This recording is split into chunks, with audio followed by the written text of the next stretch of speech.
Hello, and welcome to the very first episode of Fun Shots, the burning shores of Eghilia, where I have apparently messed up the cameras on this scene, but not the other one. Hey look! It's fixed. I don't... streaming. Welcome, friends. So this show, The Burning Shores of Eghilia, will be the first of two three-part shows on this season of Fun Shots. We'll be playing that game up there, but before we talk about the game that we're playing and any of that stuff, let's go around and introduce ourselves to the lovely people at home. Let's go ahead and give our name, our pronouns, and I really thought I was going to be able to just throw out a throwaway question here, because I usually have something. And okay, here we go. Your favorite piece of medievalist fiction. There we go. Whoo, I did it. So to start us off, I am Dylan. I use he, him pronouns, and my favorite piece of medievalist fiction is, and this is kind of cheating, because if you actually pay attention to the book, I think it's technically sci-fi, and might even be more fantasy, but whatever, is probably the Shannara Chronicles, from, oh god, I'm gonna mess up his name. Shannara Chronicles is by, oh god, what's his name? Terry Brooks, not Terry Pratchett, the other fantasy Terry. Terry Brooks. I read those novels when I was very small, and they have stuck with me ever since. So that's going to be my pick. Moving along, Sophie, why don't you introduce yourself? Hello, I'm Sophie, she, her, and medievalist fiction is not in my repertoire, but I used to read historical novels, historical romance novels by Philippa Gregory, so I'm going to put that out there. That was Henry VIII, that's medieval-ish. Nice. Ish. Hell yeah. It counts. I'll take it. It's, as close as the Shannara series, so. And Jolie. Uh-oh. Have we lost Jolie already? Have the internet gods conspired against us?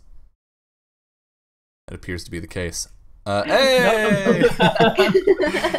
It's so frustrating too, because I can hear you, but I'm just waiting. Yeah, hi, I'm Jolie. My pronouns are he, they. Do I have medieval fiction that I can think of off the top of my head that I've read recently? No. Or watched. But I do have medieval nonfiction that I've been reading lately, because I'm prepping for my own Burning Wheel campaign. And so I have been reading Life in a Medieval Village. Yeah. Nice. It's detailed. Basically, they found some records from a village, and they're very detailed. They had village gossip, had the crops that they sold that year, it's full of information about this one village. So that's what I'm reading. Awesome. You're way more diligent with your research than I am. Yeah. Matthias. Hi, I'm Matthias, he, him, and I'm just gonna out myself as a dork. I really really enjoy reading the Poetic Edda. Yeah! And fuck yeah! The way you have to do that is you need to read it out loud to yourself. Because it's in part actually hilarious. It's especially hilarious when you get to the sections where you're like, oh, this is where Tolkien stole all his namings from. Yeah, there's just there's a list of dwarves, and it's just all Lord of the Rings characters. Every single one of them is I think Gandalf is actually in there, if I remember correctly. Yeah, yep. But it's actually fun and fascinating to read that out loud to yourself. Hell yeah. I feel so seen. Also, I'm very surprised nobody said Game of Thrones. I guess, is it still too soon for anyone to be saying anything positive about that? Okay. I mean, so it was actually super important. The year the first book came out is when I read it. So it was actually quite formative in that sense. Nice. Well, we're here. We are the people that you're stuck with for the next, I guess 6 weeks technically, as we do this bi-weekly. So I hope you get used to our faces soon, and also the weirdo characters that we're gonna end up playing. Matthias, why don't you tell us a little bit about Burning Wheel? Because I've talked about my first experience with Burning Wheel on the channel before, where when I was a teenager, a friend of mine was like, "Dude, you gotta read this book. It's so cool." And I was like, "This is some weird hippie crap. I ain't playing this." And yeah, fast forward to about 10 years later. Hi. So tell us a bit about what Burning Wheel is and what we can expect going into this particular game. So yeah, Burning Wheel, a game by Luke Crane. It's like pretty old by now. I think. I mean, they just did a revised gold edition one, and there was a revised edition before that, and I think 2 other versions before that, or something like that. But what makes it stand out to me is that it's very player-driven. And the focal point are the characters and their beliefs, and you as players get to author them, and they kind of serve as your player priorities, what you want to explore. Because after you've written them, my job as the GM for this game, because it is a GM game, is to challenge those beliefs. Right? And that kind of determines what's actually important for the story. That also has influence on what we roll for and what not. Because if there's a thing in the narrative that comes up that we all do not care about, then we can just like ignore that, or like say this is how it's going to go. So it gives you that freedom to not have to handle every moment by moment task if you don't want to, and makes it very scalable. Like you can take a role and decide like what would take you like maybe multiple evenings in other games to decide. Yeah, and here specifically, so I called this scenario the Burning Shores of Eghilia, and it's about that the grand port city of Eghilia has shut its gates, and there's a track of refugees that has crossed the Wailing Hills, fleeing from violence in the north, and they're now forced to camp in front of the city, basically. Rude. We'll be following 3 people in this track, or in this refugee camp, to see what drives them as individuals and explore like why they want into the city and what comes of that.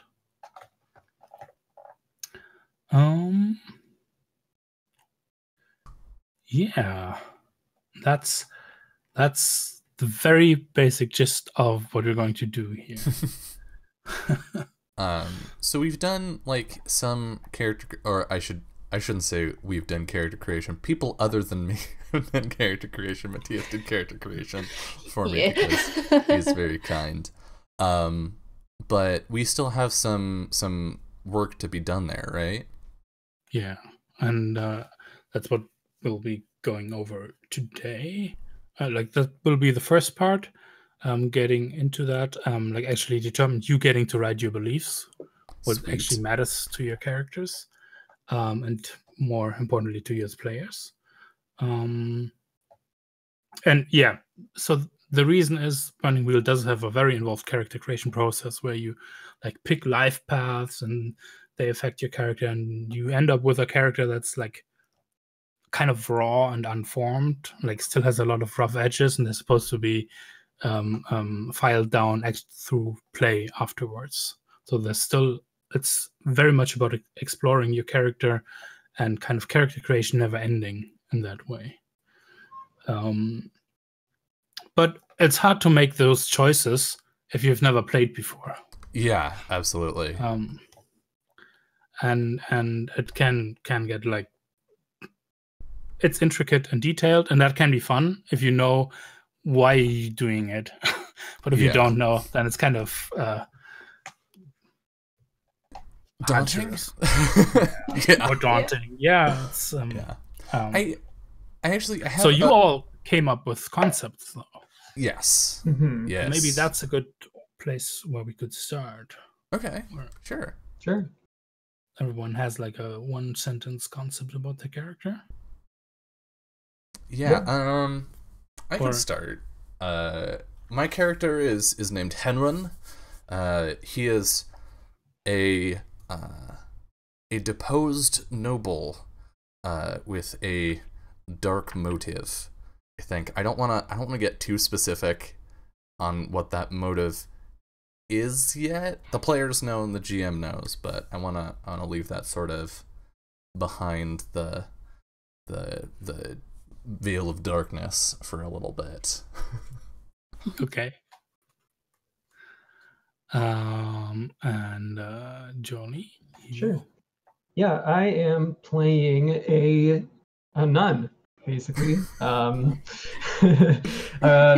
She's with a convent, those of the nuns that survived the brutality in the north, along with the abbess of their convent, who may or may not be a horrible person. Great. Yeah, and my character, she was like born noble, and then when she kind of reached age of maturity, she was shipped off basically to become a nun. Nice. Yeah. Cool. And Sophie? Well, my character concept, I was like, I want to do a knight and like protect the ruler, and yeah, that was just basically what I wanted to do. And Matthias kindly made a pre-gen of a poor knight, and I have a horse and a dog, and that's the thing I remember most. Really, those are the important details. Indeed, definitely most important. But yeah, I mentioned she was also born noble, and I imagine she is noble of heart as well. Oh no. 2 trash cans and a cinnamon roll. Yeah. So,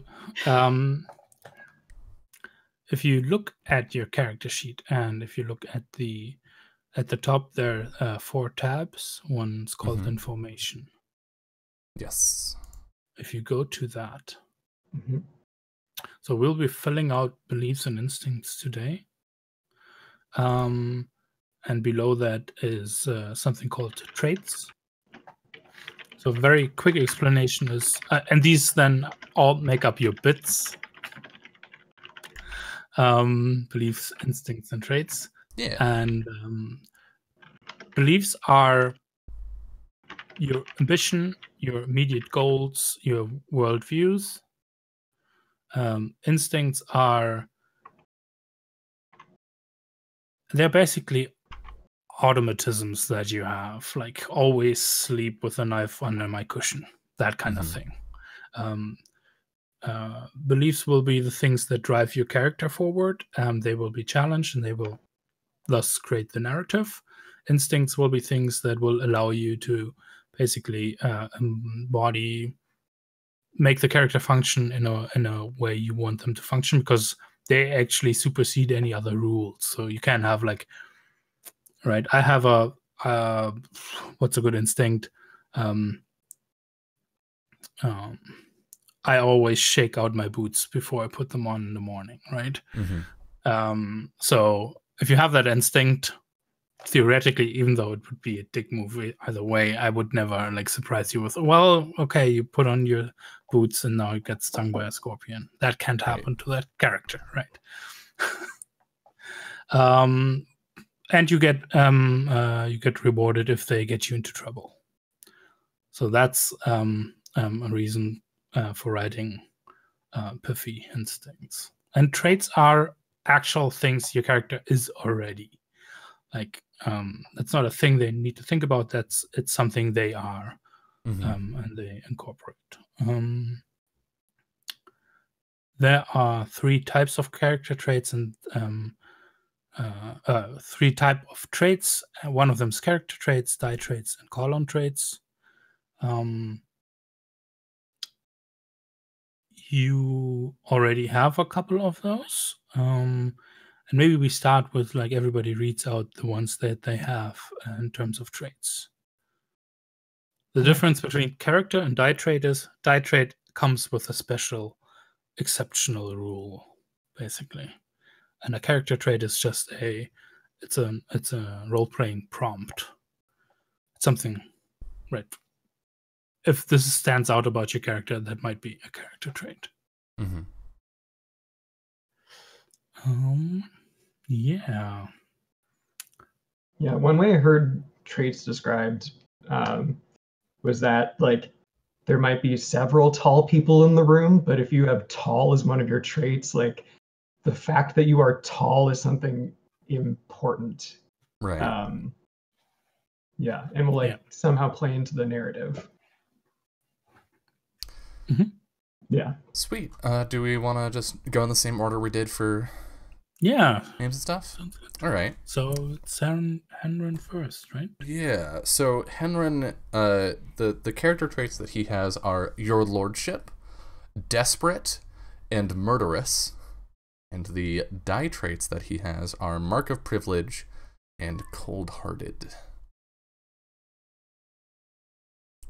Yeah. He's a nice boy. Yeah. Sounds great. So you're in a long game, you will, or basically we're going to be playing one arc, and then at the end of an arc you do something called a trait vote, so you can lose and gain new traits, and they should be they're done as a group, right? And you get to nominate people. And if someone's like, well, you've been so merciful and so kind, I think you should lose Murderous. And so that way your character can change over time. So you can play against type. You're not locked into them. And you also get rewarded, though, if your traits have a heavy impact on the narrative at any point. So that's also a thing to know. I've written what those die traits do afterward, and in parentheses for you. But yeah. So how about how do you pronounce your name, sister? My character? Yes. It's Zabia. Zabia, okay. Yeah.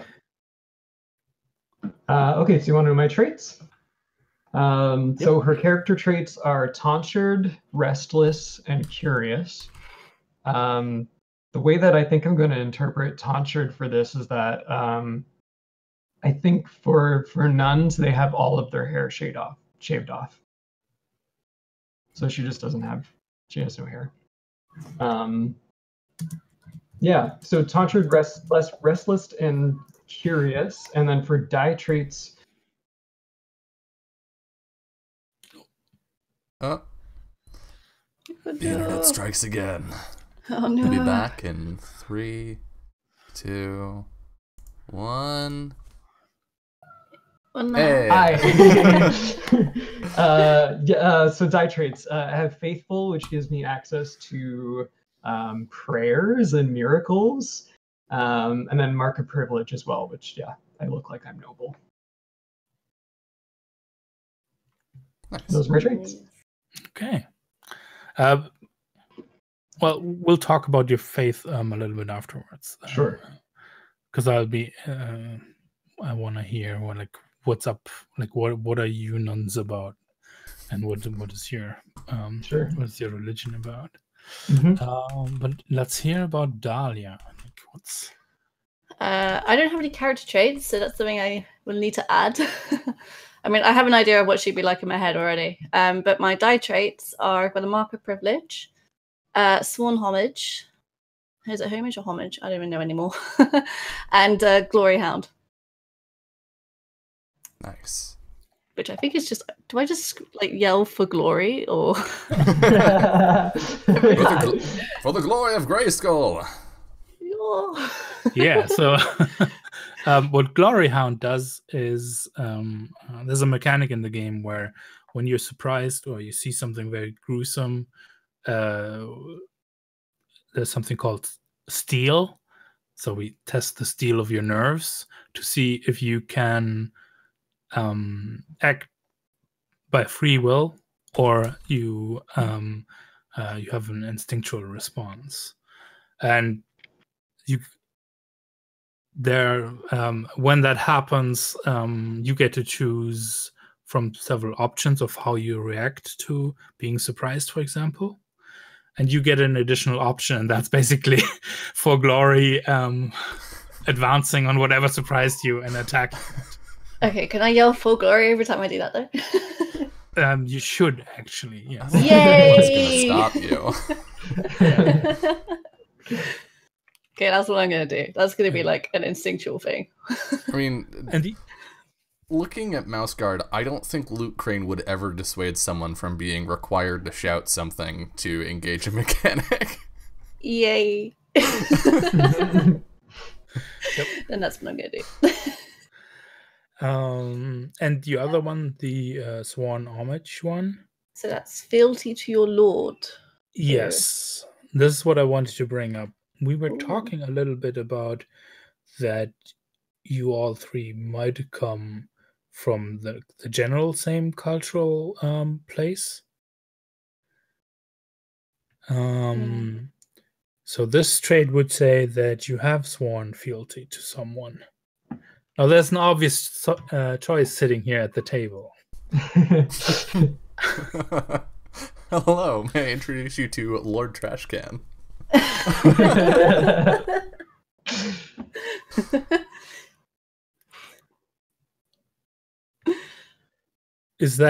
Do we want to go with that?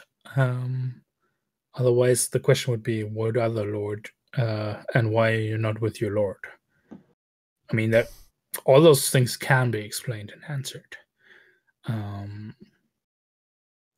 But it would make it, well, it would give you two an obvious interaction point. And a relationship with each other, and probably something to write a belief about each other, or at least one of you, right? So what? Because that's like the next thing we'll also talk about your beliefs, and one of them should be about what the pitch is about, getting into the city, and why. And what you want to do, next thing you want to do about that. And a second belief should be about one of the other characters. And then there's a third belief we can use. We don't have to get the game started.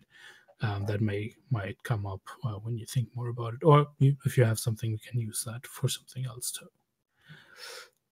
So that's the thing to keep in mind. You do not need to decide right this moment, Sophie, but it's an important thing.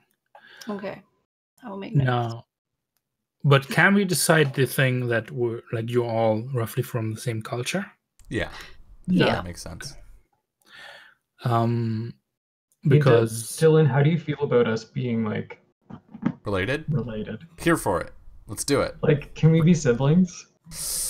Ooh, God. That's actually kind of really good because you got sent away to the convent. I almost like the idea that I think you're dead too. Like, I don't know that you're alive yet. Like, you don't recognize me, or unless we're like interacting with each other right away, but maybe up until whenever our first interaction is, I've thought you were dead this whole time. Okay, that could be fun. All right. Yeah, and you've been keeping your identity kind of hidden, right? I have. I've been trying to keep on the DL while we travel for a bajillion miles to get to Eghilia. And I think, as I was thinking of Henrun, I don't think he was a big deal noble, which is part of how he's been able to stay and like fly under the radar. Like obviously he was privileged and came from a family of means, but I don't think he was like the, you know, king of something or anything like that, or like the crown prince. I think he was somewhere in like the middle of his family food chain. So I like the idea that you were the sister that was sent away to the convent, and I was the brother that just sort of like never got anywhere. And so we're like, we're both nobles slighted by our family in different ways. Yeah.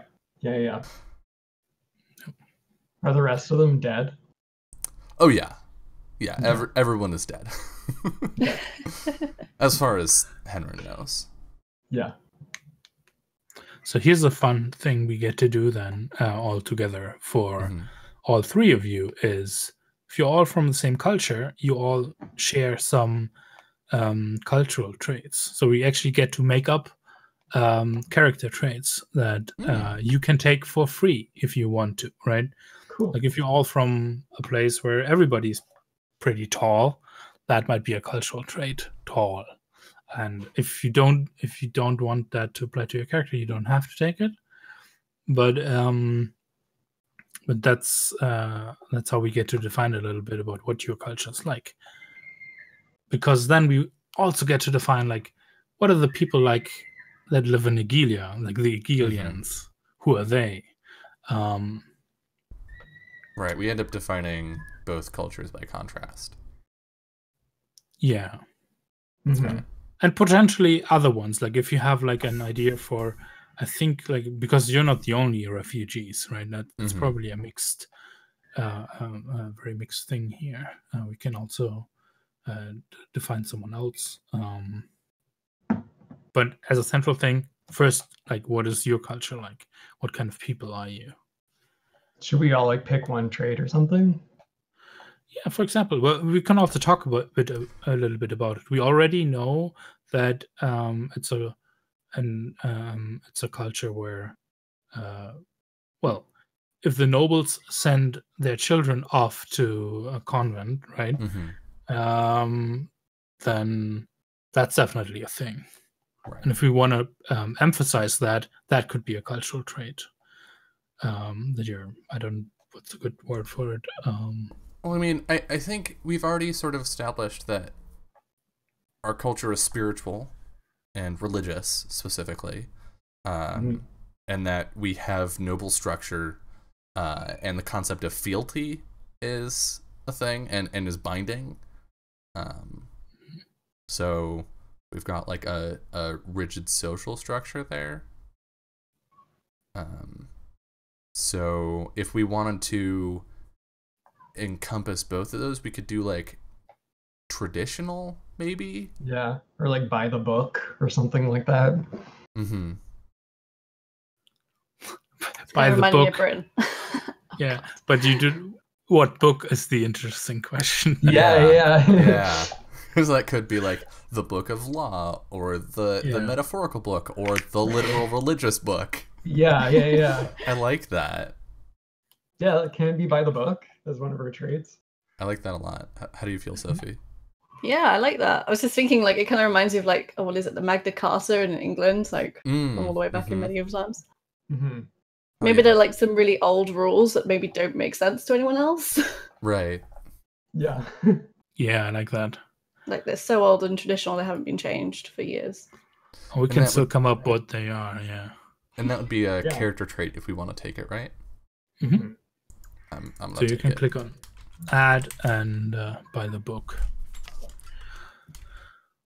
For me, like, sometimes I like taking all of the cultural traits. I'm not saying that you have to, but like, it's interesting to see even if you even lean into them, because sometimes that's part of the exploration too. Yeah. Or if you actually lean like away from those traits. Because like, I know that we won't be playing long enough, but I know with Burning Wheel you can like lose traits and gain new traits along the way as your character sort of evolves. Sounds good to me. So do I just add that in character traits? Yeah. Yep. Okay, cool.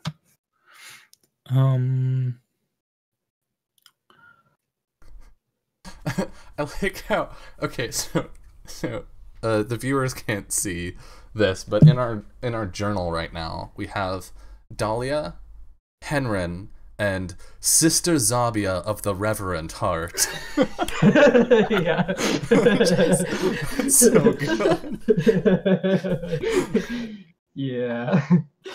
Yeah, maybe that's a good point. Maybe we should like come up with like a last name or some kind of titles or something. Oh yeah, like house Oh, yeah. name. You can definitely do that, right? Okay. If you want I will to. do that. I will do that. No, but the question is like, Jolie, have you had thoughts about Zabia's religion? And Well, at first I was just gonna go with like really basic, like monotheistic religion, but I maybe like a having a pantheon would be kind of fun. And maybe it's like a noble structure, like because I named my one deity the God King, but maybe there's a God Queen and like a No. Rip. A God Duke and Oh no. a God Marquis. And he's back. Yay. Did you say God Jester? Because I did not hear that one. That's a good idea God though. Jester. There's Yeah. like Oh, there's so an entire also God God executioner. court. A God Executioner. So many. Yeah, it's like a noble court. Interesting. Is it? I like that. Ooh, can we call it the Holy Court of Creation? Yeah. Why not? Yeah, let's do it. Cool. Perfect. Why I'm asking it here is because that might inspire another kind of trait, right? Yeah. So we have by the book, which leans a little bit in that direction, Mhm. but there might be another one that flavors the whole thing a little bit.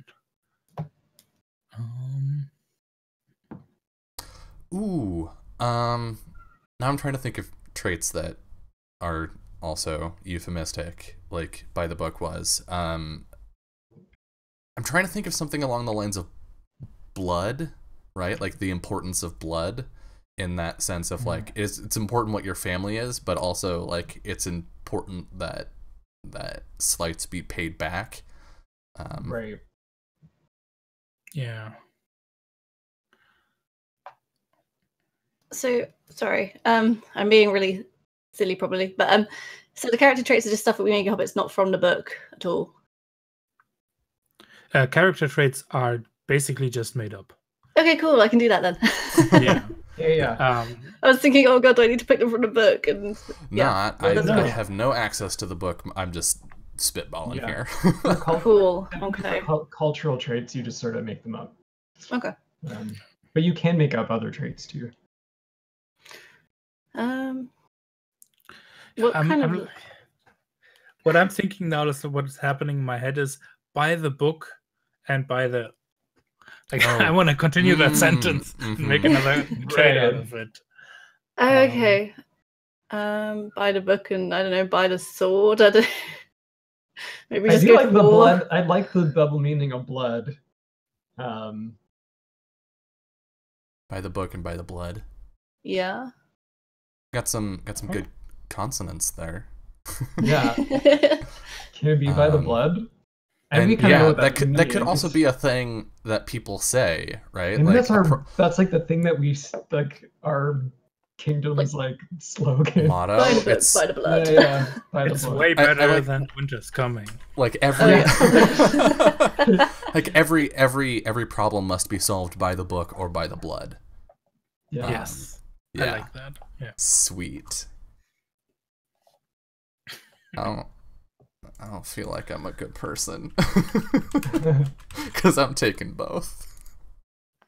Oh yeah, I'm taking both. Oh boy.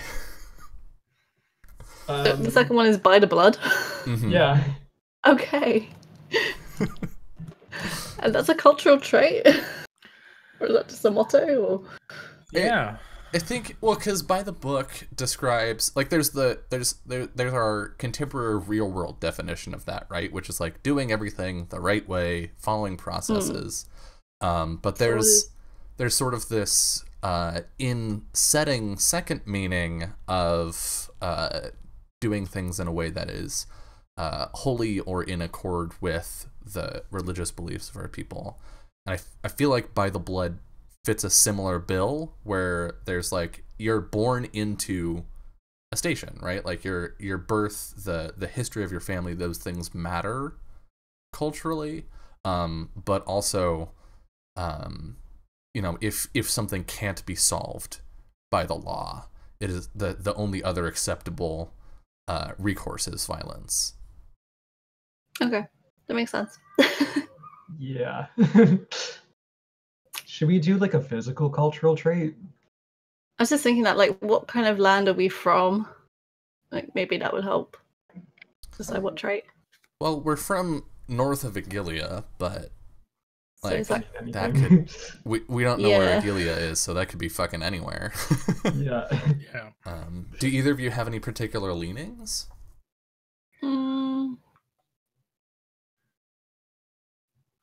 I mean, all that's coming to mind is like the Swedes all being like blonde hair and blue eyes or something like that. But Giant Swedes. that's what I was thinking. We're Together, we could do the complete opposite and be like stocky, short, sturdy could. folk from the north. we could Maybe we all all have, be like, related to short Chris syndrome. Hemsworth.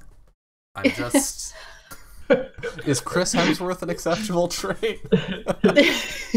Just Chris Hemsworth. Yeah. That's it. Just- that's the trait. Oh man. Hemsworth would actually be an interesting term. But It's a good name. yeah.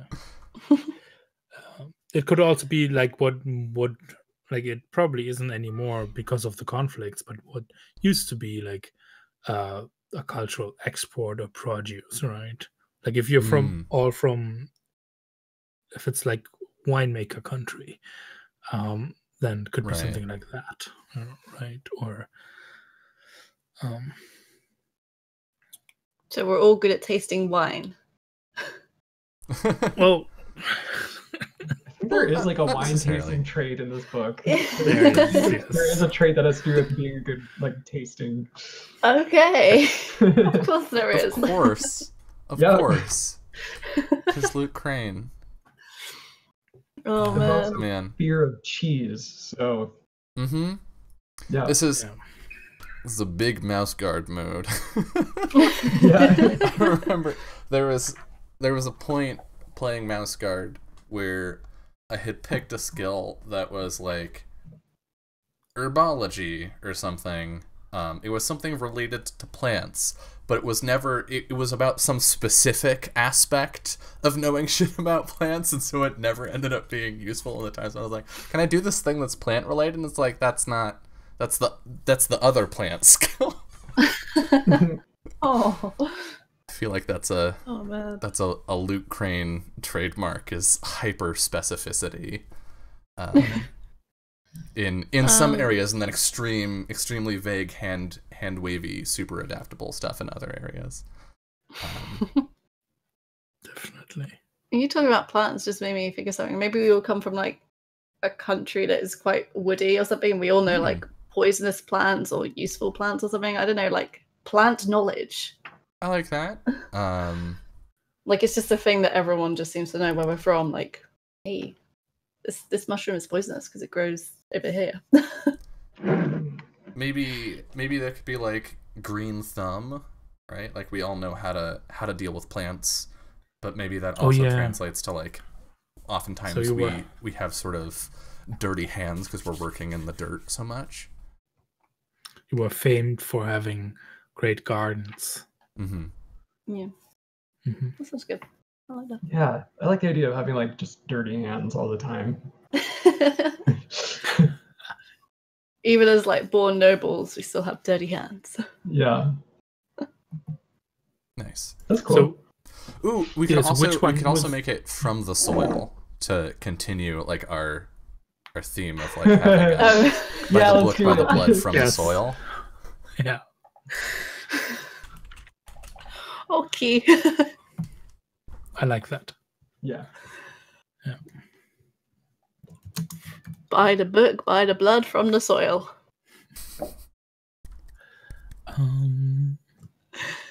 So We're gonna get into so much trouble immediately. I just know it. I just know it. is there a fair number of your country people then in this refugee camp? Ooh, that's a good question. Or are you a few? Like, do you stand out like a sore thumb, or is this like a whole faction of your kind of folks? Did something happen in our country to make us flee, or are we just leaving because? I mean, war. Yeah, like we did exactly. There's war and violence, and we didn't like.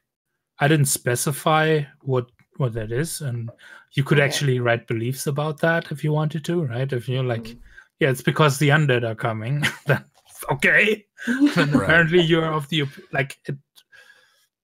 You get to have a say in that, and like So is it more like we're leaving for the safety of our lord, or that everyone is leaving, basically? I just had an idea. Oh, go on. I love ideas. The there has been a rift, at least philosophically, in that the God King and the God Queen have gotten a like divorce, essentially. And the followers of the God Queen no. turned on the followers of the God King. that's a religious conflict in the north that has brought this about. Yeah. Interesting. I like the idea of us maybe being sort of a god divorce, Chat God says. divorce. Yeah. Is that what, when your godparents come to you and they say, look, this isn't about you. We still love you. I like the idea that we're sort of the minority in this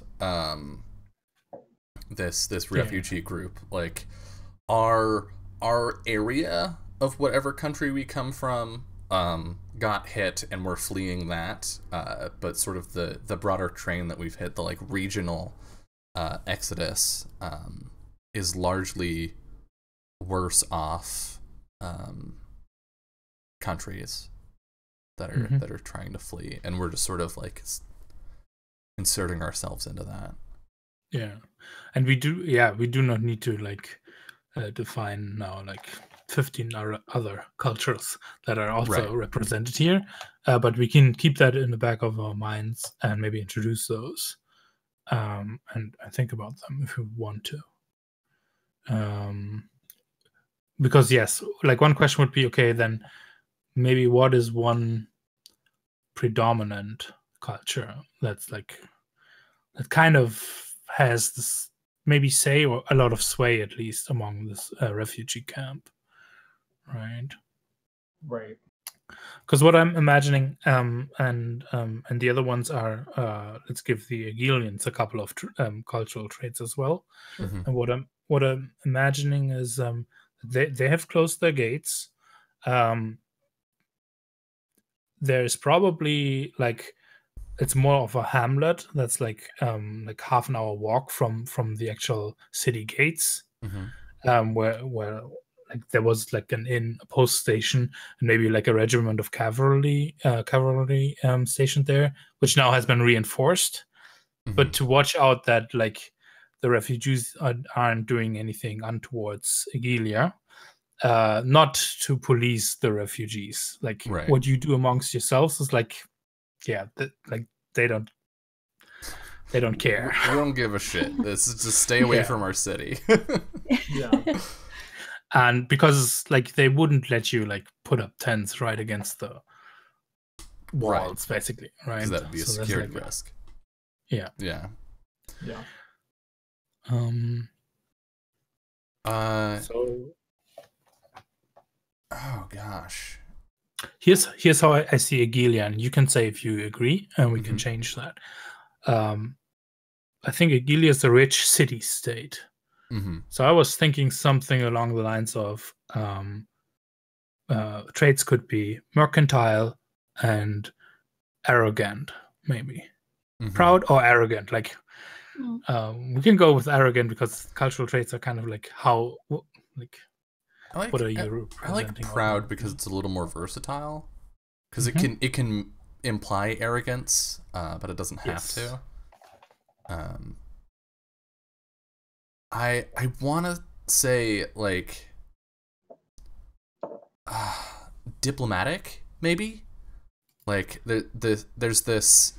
Eghilia obviously isn't involved in the conflict in the north in any Yeah. like direct way, but that doesn't mean they don't have connections to things.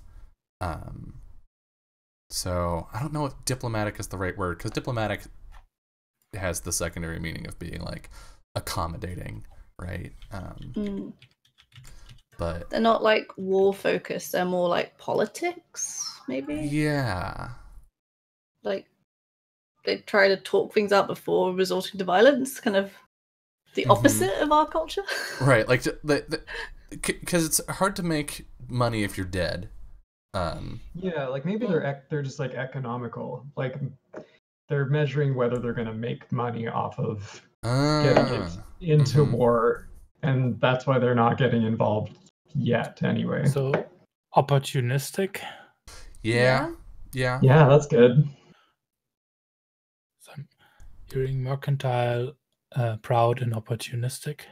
Mm-hmm. Yeah. Yeah. It kind of makes sense for like a successful city-state that is like kind of prevalent there. And of course, like this is all super stereotyping. Right. The individuals you meet will be individuals. Yeah. Since I think, based solely on the fact that a third of our party is literally part of the organized religion of our culture, I suspect religion will be a theme and a point of interaction for this game. It might be good to sort of talk about what the spirituality of Eghilia is, if it's different from our own. Yeah. Like, do they believe in the gods as well? I mean, if the gods have caused... maybe no, because like right now that religion is super fractured, and so if Eghilia is just sort of weathering this out, I get the impression that they probably have different spiritual beliefs, right? Because otherwise they'd be experiencing the same turmoil as everyone else. So their opportunistic nature could mean that actually inside the city there are many religions vying for influence, right? So not just one predominant one. Yeah. But yeah. I could even say like maybe you can even see from like up on the ridge looking toward the city, you can see maybe two major temples rising up above like their towers or something like that. So you can even have that as a visual. I kind of like the idea of like a sense of personal spirituality, which would sort of enable that, right? Like maybe some sort of oh god, I'm gonna use the wrong word. No, animistic spirituality, like the idea of like there's objects and places and things have spirits that need to be respected and whatnot, but that sort of supporting many different religions. The idea that like, okay, we have our spiritual beliefs about like what things have spiritual importance, but you can come in with your religion and it's totally compatible because your God's doing stuff up in the sky and deciding what happens to people is separate from the fact that this river has a spirit. Yes. Yeah, I like that. That's interesting. I imagine if there were any people who served the god king or the god queen in Eghilia, if there like were They like would have to be less by the book. Yeah. yeah. They're Yeah. opportunistically by the book. Is this why you haven't been let in? Like, right? Someone clerical might have had like much more of an argument to be let into the city even after its gates have been Yeah, closed. if the whole conflict is a religious conflict, then these nuns aren't just going to be like welcomed into the city. Yeah. Right. Because there could be concern that, like, warranted or not, that we are going to bring that same conflict into the city. Yeah. Yeah. Cool. Yeah. Like maybe ooh, here's an idea. Maybe they're looking at this not from an ideological standpoint, but like God, what's the word? Disease standpoint. Like this idea of the split is a toxic and contagious idea. Okay, letting more people in. Mm-hmm. Yeah. And so, like, the stuff that's happening up in the north isn't like the usual ideological wars that happen between kingdoms, where it's like, oh, I want your land, or oh, I have a right to this thing. It's this like creeping madness that has spread throughout the north that the gods are no longer consorting with each other, and they must fight for the supremacy of one side or the other. Yeah. It is a literal divorce. Yeah. Yeah. Nice. Yeah. Okay. Awesome. Oh, good. I can't wait to play my nun. Yeah. That still buys into this. Oh boy. Yeah. Oh, getting into this is gonna be hard. Yeah, and I think that's I'm switching to serving the god queen, though. Okay. Yeah. If that's What, okay do you with you guys, that's the side that we are on.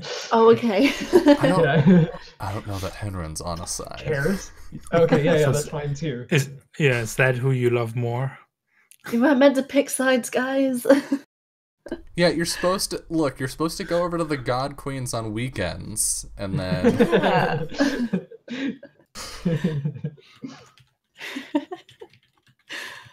Oh man, I'm excited for this. awesome. We're about at the top of an hour. Do we want to take a break here and then come back and do like a refugee culture and then bits? And then beliefs, yeah. Yeah. Alrighty. So we are going to step away for about 10 minutes, and when we return, we will see the things that I literally just described. See you in a little bit.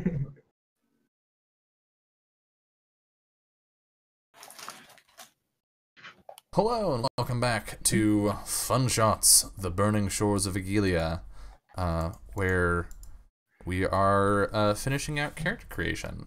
So we figured out what our home culture is like. We figured out some broad strokes for Eghilia as a culture. And then we wanted to talk about sort of the predominant culture in this this refugee camp that we're at, right? Mm-hmm. So are they predominantly on the side of the God King, Julie? Do you think? That would make it a very dangerous place, right? It would. I mean, but also in a these are sense, people that are specifically fleeing violence. So yeah, they've been displaced. Unless they this sort of stayed new. Unless these are people that were more interested in other people from the court of gods. There could be like a third group that's like the monarchy has failed us. We should focus our prayers on the princes and the duchesses and whatnot of the court. Mm-hmm. Yeah, That'd be interesting. Are we coming up with cultural traits for this sort of like broader group? Yeah. Okay. This is not the only group that's part of the refugees, but this is probably the one that has a lot of sway. Okay. Right. And because like this, it's been long enough that some kind of like, how do we do things in this refugee camp Yeah. must have been. Someone will come out as the person who's like, you gotta do it like this. So. Yeah.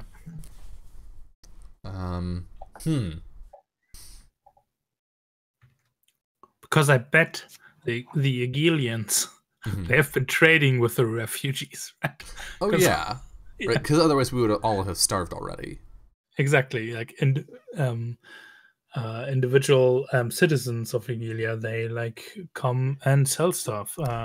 Hey, look! There's just a pile of money sitting outside the city. Yeah. It's oddly people shaped, but whatever.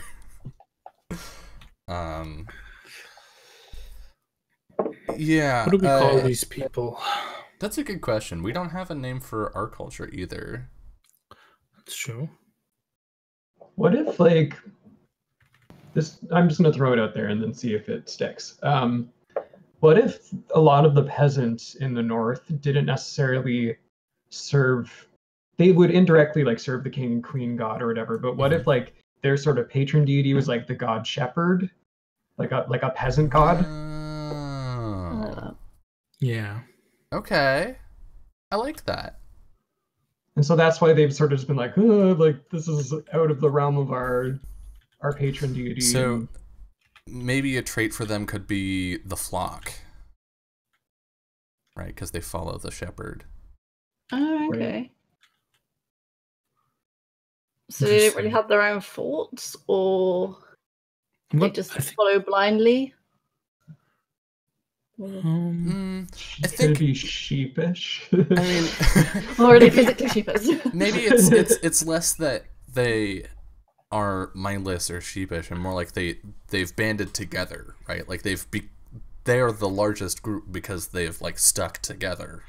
When I sort of think of a shepherd, like if we want to attribute a trait of like a shepherd, is that they're protective and tender in the way that they. Yeah. I'm going to call them people of the shepherd. Okay. So we have a term for them. Yeah. They'd be the god shepherd. Yeah. God shepherd, God queen, God king. Oh, love it. Do you just want to go with tender? Tender? Yeah. I'm okay with that. Ooh. Because that could be really sad. Ooh, Tales of a Bryce in chat has a really good suggestion. You could call them crook. like a shepherd's crook. Oh, gosh. Oh my gosh. Which, like, yes, is a pun, but also is kind of a really good idea. I give puns a thumbs up. I actually like this combination of tender and crooked. Yeah. Which could honestly say more about like what we think of them than anything actually about them, because the three of us are from noble houses. Like we all have a noble background, and initially served religiously, sort of the higher order of this holy court. So the idea of these people that would like intentionally follow such a lowly god, to sound like an asshole for a second, might be off-putting to people of our station and our background. That sounds backwards and wrong-headed. That they would prioritize that deity. Yeah. And but at the same from their perspective, it makes so much sense because it's like the kind one. Yeah, it's not the cruel or cold,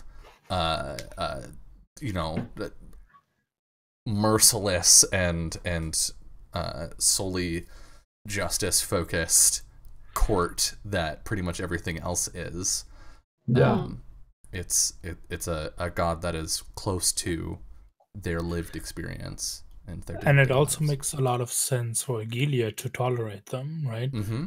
When they're tender, they're like, well, that's fine. They're not going to cause problems. Yeah. They're not letting them in, but Yeah. It's not an issue, yeah. Well, and they're a sense. little more distant from the main conflict of the queen and king. I'm sure their lords and stuff would have tried to conscript them into whatever, and these are people that just were like, nope, bye. I am backing up everything that I sort of own, and I am leaving. Yeah. So tender, crooked. Do we want to give a third one? I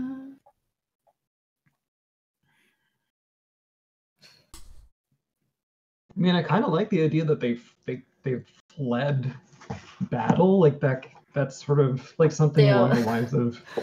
They're literally sheepish. I mean that is a point. That's a good point. Pretty sure there is some kind of like deserter. I mean, there is coward. Yeah. But in a way, that could be like coward doesn't necessarily mean that they're like. It's more of like a reputational trait in a way. Mm-hmm. Yeah, this is more who they are. They're just non-conflict people. There's a word for that. I'm just like, how much is all of that already covered with tender and crooked? Tender and crooked, yeah. Right. Yeah. Pacifists? I don't know.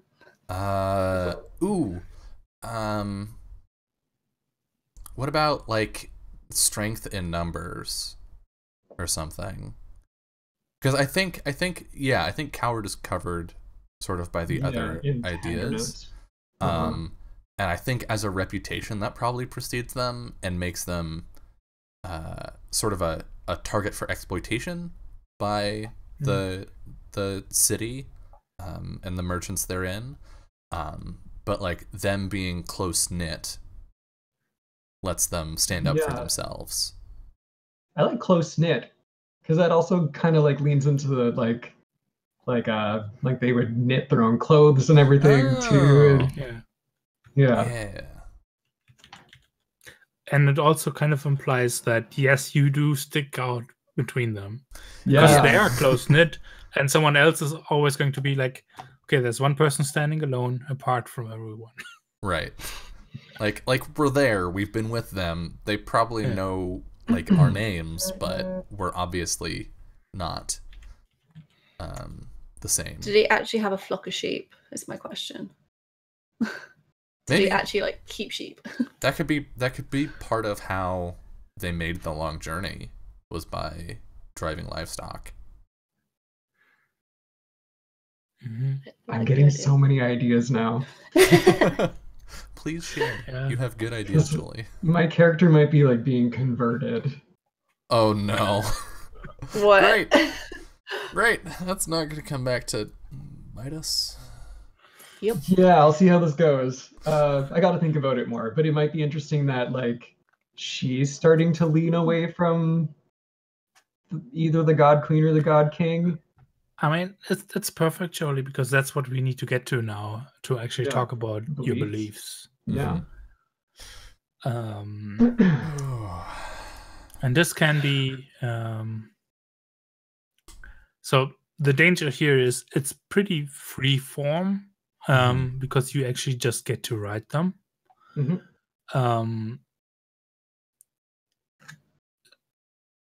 So my suggestion is to work off like something kind of like a template. What I usually, or one template I use is the one where it's because of this situation, I need some kind of goal. Okay. And then, so I will, and the next step, the next action you want to take to achieve that goal, right? So without giving anything away, this could be for Dylan, for your character.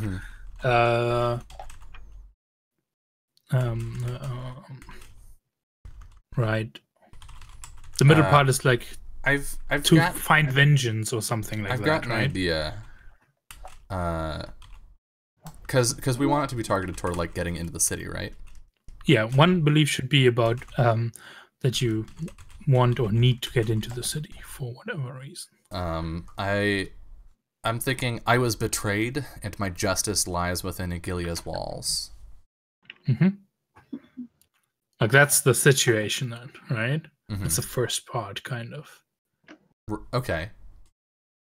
Is that not motive enough for me to push forward with it? Well, and now you would it's advisable to be like, and what's the thing you need to do now because of that? Right? So you can get really specific. For example, with I'm going to bribe the guards to let me in or whatever. Right. But you can also get more like you can break it down into smaller goals. Like maybe the first step is to acquire climbing gear. Right. Right. That will, in the long term, lead you towards getting into the city via clandestine means, for example. Right. What about walls have holes, and I'll find the ones in Eghilia, something like that. Yeah. Yeah. So what I'm like, yours wasn't wrong. Mm-hmm. The one you started with. I'm just like trying to illustrate there's a breadth you can go for here, and you can be very concrete and specific, and write one that you can definitely achieve inside of a session and reap the rewards for that. Mm-hmm. And have another one that you're just like continuously building towards, and that's much more vague and much more long form. But let me switch over maybe to Sophie to see what you're thinking. Howdy. Well, I was thinking. I literally just wrote this out. Mm-hmm. I spelled it wrong as well. Good job, me. I was just using that template you said. I said because of fleeing Eghilia, I lost my status and failed my country, so now I seek to restore my reputation. I mean, that's obviously like a really long term. Yeah, like that's awesome. Okay. And you can make it even tighter if you now add the specific thing you want to go do now, right? What would what would restore reputation? Do you feel? Maybe like for example, like saving. I will. This is an example. I will keep the peace in the camp or something like that. Okay. Right. This is an example if that interests you. Because so what happens if you write? So I will make sure the camp stays peaceful. What will happen then is, okay, how am I as the GM going to challenge that? Probably going to throw like some kind of conflict in your way that you need to solve, right? Okay. Actually, that's a really good idea. I like that for the start, and then I can maybe shift this belief as it goes on. Yeah. So we do beliefs every session, right? Yes. You can change your beliefs after between every session. Yeah. Okay. So. Okay, I'm gonna add that's also how you can drop things. Oh, I'm actually not interested in this anymore, and drop them. And So the other belief was about another character, wasn't it? Yeah. Yeah. Okay, I haven't gone on for that one yet, but I was thinking as I already know Herman. Sorry, my bad. I'm really bad with names. Herman. It's fine. Herman, you're gonna be Herman now. Call him Hen for short. Hen. I actually really like that. I almost named him Hen with like 2 N's. Okay. That's maybe the name you use to keep on the low, right? Mm-hmm. That's my alias. Yeah. Yeah, I like that. I don't have an alias yet, but I'll think of one. But yeah, so I was thinking as we had a shared past, I would do something along the lines there, but I don't know what yet. Mm-hmm. Yeah. But yeah. Any suggestions? So here's the thing. Does Dahlia know the secret motivations of Hen? We've known each other for so long. Yeah, I don't... So what I kind of want to put for my character-driven belief is I want to point that to Dahlia. I want it to be along the lines of Dahlia is my only true friend. Right? Because So like she would know? I don't know if Henry would have been like, this is what I'm planning to do. This is what I'm doing. But I think... Hey, Dylan, can I actually make an amendment to what I said earlier? Okay. I think it would be better if we knew that we had already met, but maybe it's important to know, like, for our aunt not to know that you're alive. I like right, that. The abbess. Yeah. Okay. Yeah. So we've met up, but like I've been trying to help you stay out of her, like, because I think she's been very like supervisory in terms of like she's just, that's her personality, is she's sort of acting as a sort of leader. And yeah, I think we're trying to keep her from knowing that you're alive. Okay. So here's a comment on what you described about your relationship to Dahlia. Mm-hmm. If you want to say, I always trust my one true friend Dahlia, then that's probably an instinct and not a belief, right? Yeah. Belief should be something that propels you forward and to like take initiative and do something in game. And instincts are reactionary. That's yeah. I think which can be interesting, right? If you had that belief, and Dahlia is like, I'm skeptical of Hen's true motivations in Eghilia. I will confront him about them. Then that's like a clear belief that we already know. Okay, we're gonna have a scene about this. Yeah, I think I don't think Henron's said specifically what he wants to do in Eghilia, but I mean you saw him for a year just be a mopey pile of tears and depression. And then obviously you know what combat training looks like. You know what it looks like to see somebody trained to fight and kill people. So you know that's like in his wheelhouse now. But I think he's just been really vague about it all the time. Been like, yes, well, I'm going to go and we're going to restore, the glory of our people. We're going to, finally get the justice that our home deserves, yada yada, but never like, this is specifically what I'm going to do to achieve that. Yeah. And I think I want to do something like Dahlia is like, Dahlia is the good thing that exists from home, right? Dahlia is the thing that still is what home was, and I don't want to sully that image with my machinations. Does that make sense? Yeah, that makes sense. I haven't quite figured out how I want to write that. Just give me a really good idea is that Dahlia's belief will be like, because Henron is my like childhood friend and like longest oldest friend, I will help him achieve his goals like no matter what or something. Because like you've already said like, oh, it's for justice and all this, and Dahlia's like, yes, a noble cause. Oh god. Right. Yeah. All right. And that's what she's gonna do. How about I'm so close to this. Because Dahlia is the paragon of our people, I will hide my true intentions from her.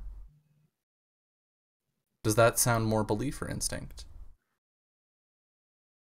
Matthias. Please come again.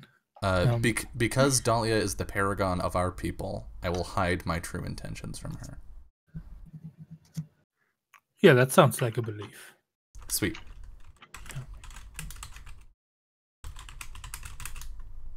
Oh, I'm excited for this now. This is drama. I kind of like that too, because like by you writing that as a belief, it means you now have to like actively do, like, there's gonna be roles. Yay! Woohoo! Yeah. Trust your old buddy Hen. He's I hope he's got like everyone's falsehood. best intentions in mind. Yeah, that's kind of the mean part about this is, right, because I made the character for Dylan. And we haven't even looked at skills yet. Right. But it'll be fine. It'll be fun. What about you, Jolie? Yeah. I'm still trying to think of what my belief about one of you two is going to be, but I have my other two beliefs vaguely here. Do you want me to read them? Yeah. Yeah, okay. So my first belief is Mother Orbis brings the old ways of the God King. I'm thinking we actually were serving the God King. Okay. I must escape her.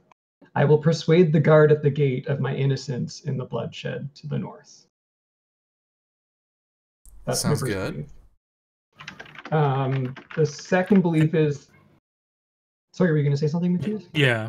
Commentary on this is like, Sure. this is like a belief that will, like, in part, like, right, you might convince the guard at the gate of your innocence.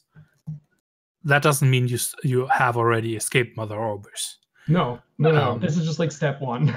Exactly. And Yeah. this is how like a wordy belief can in parts be changed around from session to session and get fulfilled every time, and you get the full reward for fulfillment, even though the long-term goal is like a longer arc. Yeah. Right? Yeah. Like I usually think of the final sentence as the thing I'm trying to currently accomplish. Yeah. And like in the next session or something like that. Yeah. That's helpful. Yeah. So I'm trying to persuade the guard at the gate that I had nothing to do with all of the stuff that's going on, even though I'm clearly a nun. So that'll be fun. My second belief is the God King's adulterous ways have tested my faith. Ooh. I must uncover whether he is fit to continue to be my patron. Oh. I'm not sure how, but Okay. Ooh. Fun times. It's all just Go test some gods. Yeah. yeah. Oh, jeez. I'm thinking my third belief will have something to do with Henrin.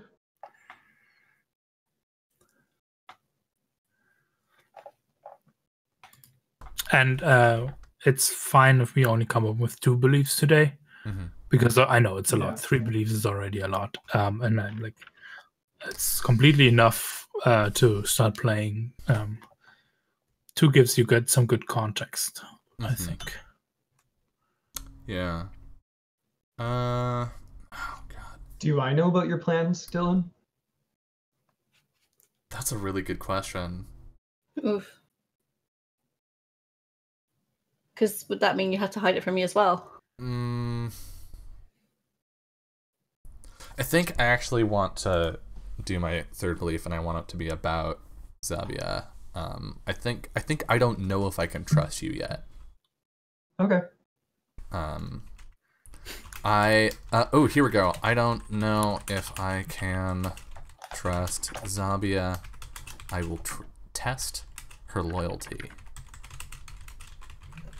Okay, I'm writing Henrin's intentions are unclear.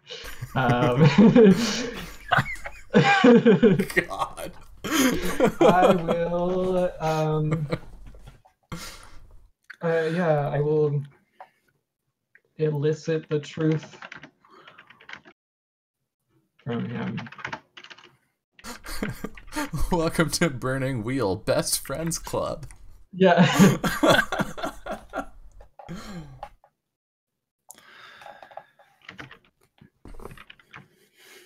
All right. Instincts? Do you want to do those next? Yeah. Can talk a little bit about them. And the easiest way is there should be a handout with example instincts. Because there's like a number. You could actually pick one of those if that fits perfectly. You can see the format. It's often either always or never, or if then statements. So you can also think of them as little scripts or basically programs that run inside of your character that can always hold true. And they can be quite mechanical. So some of these actually say always practice taxidermy when not on the hunt. One of them, right? Yeah. You would have something like that. One, it's nice, so you know always like when they're sitting somewhere, you kind of always have an idea what they're likely to be doing. And it also has a mechanical influence in if we've like played for months in game, and then the player's like, yeah, so I should have learned this by now. And yeah, there's a way to how can you actually practice stuff and learn it. Yeah, I think I am just gonna lift, never reveal my hand until I'm ready to strike. Yeah. Kind of want to always keep a knife in my boot, but I want to adjust it. I want could I have like a poisoned ring or something? Could I, instead of always keep a knife in my boot, it could be like always have oh, like one of those ones with a little lid thing. Yeah, you like pop the top and Yeah. And you shake it until it's drinking. Yeah. They did. Would that work, Matthias?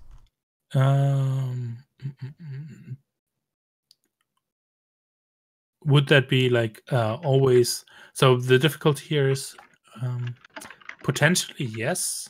I'm just thinking about how to. It could be like, I always wear my poisoner's ring. Yeah.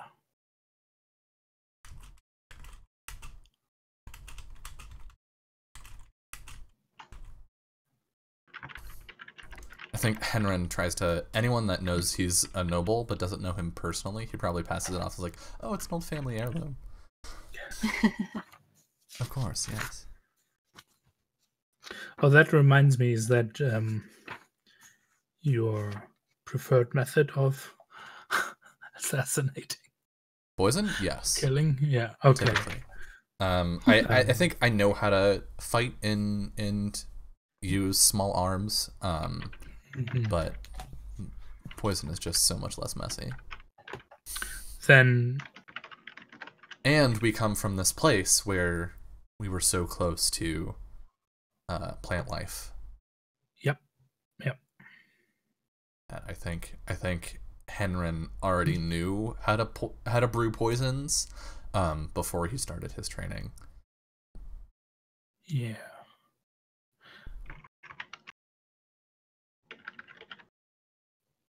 We should reflect this. If you go to stats and skills, and that's a whole page. That's a character sheet.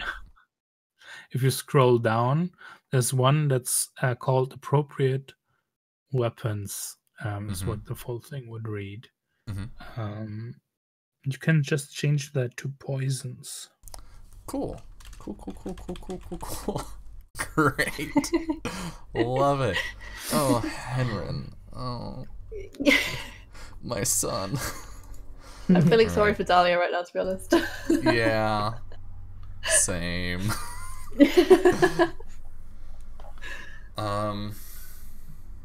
I'm assuming like Dahlia's never met Exabia before.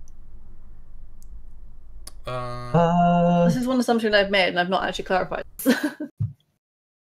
Well, if you paged together, it meant that you lived, because I grew up on the estate until I was shipped off.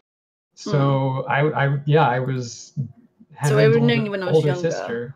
Yeah, we would have known each other as kids. Yeah, and then you just disappeared one day and like, what? Yeah, I got shipped off. Oh, okay. So, I mean, I think it'd be beneficial role-playing wise for us to be familiar with one another, especially since we're probably three of the few of our cultural sort of like faction. So yeah, I think we probably have like a somewhat of a relationship. So like childhood memories and growing up together sort of thing. Do I Yeah. think that you're dead or? Do you think that I'm dead? Yeah, like because we hadn't seen you in so long or something, or No, I don't think so, because Zavia's pretty. I think the nuns stand out. okay. I think the nuns stand out in this this group. Cool. And if you've been Okay. spending time with Henrin, then you've spent some time with me along the way so far too, probably. Right. Okay, that makes sense. Okay, cool. Yeah. It was a really awkward period of time when we first met again, where I kept referring to you as Sister Zabia, and Dahlia didn't get that I meant like my literal sister Zabia. Yeah. Oh, I like that. Like, yes, the nun. Yeah. Oh. Wait. Damn. That's very different now. Yeah.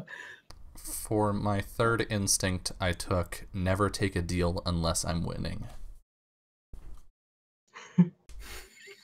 Okay.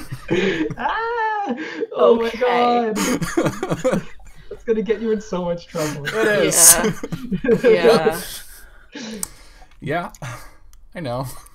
That's great. Yeah. It's so good. Yeah. Yeah. You're not forced to act by your instinct.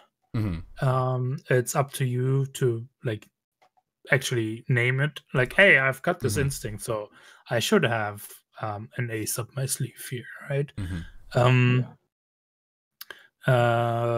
But you're not beholden to it. And sometimes you find out I've had this instinct, but every time the situation came up, my character's been acting like deciding differently and acting differently. That's Right. how you find out about your character as well, right? Oh, yeah. Sounds good to me. So I think we're looking really good with beliefs, everyone, right? Yeah, I think Yeah, you've I got guess- some beliefs. My question for Dylan is, Mhm. like, I made a belief about eliciting the truth from you, but that Mhm. only works if you're actually open to that maybe potentially happening. Oh yeah, absolutely. Okay, cool. That's part of why he wants to test your loyalty, right? Yeah. Is if I find that I can trust you, then obviously having someone I can talk to and I want to say collaborate, but that is more benevolent than his true intentions. Sure. Utilize for his own aims, then absolutely he's on board. Also, what Yeah. makes those two beliefs so good is that they're not diametrically opposed. Mm-hmm. They're like at an angle, right? Yeah. And that's good because both could become true, and it's not just one or the other. Yeah. Mm-hmm. Dahlia, you've got. Oh yeah, you're still missing like from your first belief. The concrete action you might want to do. Oh, sorry. Yes, I was writing that, and I Sorry. did it. Then don't let No, me I was interrupt you. writing it, and then I moved on to something else. So I was writing it, and then I just The struggle. went somewhere else. Hold on one second.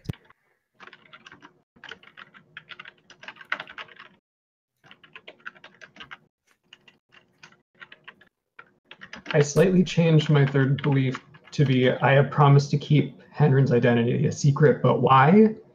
I will elicit the truth from him about his goals. Gotcha. Yeah. There we go. I filled it up.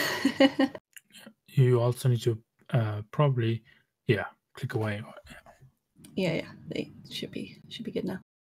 And keep peace within the camp and prove myself a good knight. You are a good knight, Don't let anyone tell you any different. Also, don't ask too many questions, please. Where are you going late at night? What are those knives for? It's a hobby. Hobbies are important, okay? These knives are self-care. Oh man. I'm tempted to make an instinct about Henrin and be like, I will follow him wherever he goes and protect him, but I feel like that kind of would really bad. I mean, it'd be interesting. Oh, he's sneaking off again. Okay, better grab my sword. Off we go. Oh, he's just murdered someone. Yeah, I mean that could be fun because that's got that could be read in multiple ways, right? Like I will always follow Henrin could mean like both physically you're gonna follow me around and like trying to avoid you is gonna be hard, but could also mean in the inevitable event of Dahlia discovering Henrin's self-care. Dahlia's like, well, I guess I have an oath. He's my friend. It's fine, right? What's a little murder between friends? Yeah. Okay, I'm gonna put that one down because that's gonna be fun. Sweet. So here's a thing, Sophie, that I just spotted on your sheet. Oh, and that's like a really good example of what makes Burning Wheel so... the adjective isn't coming to me. But maybe you'll see in the moment, right? Okay. Because you wrote up some additional character traits. Yes, that's because I was like, I don't have any character traits. It's true one. Yeah. Just chuck those in there. The thing is, even if you write up negative character traits or positive ones, they actually cost you something. Oh no, okay. But it's not the end of the world, right? No, okay. Because I'm getting to this, right? You wrote pure of heart, just, and obedient. I'm thinking of taking that obedient. Your opinion of your character can be that they are pure of heart, just, and obedient. And you can play towards earning those traits. Okay. So the character traits don't say all that you are. Yeah, like a person is much more than just these couple of traits.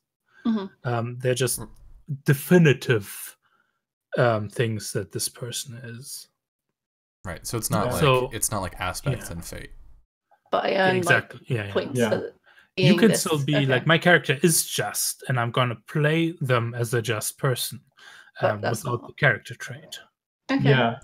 And we probably won't get to this because we're doing like a short run of this, but like typically you would do a trait vote with your group at the end of like an arc, and everyone would nominate a trait that they felt the person was sort of like leaning into, and then everyone votes on which one what trait they think they should get.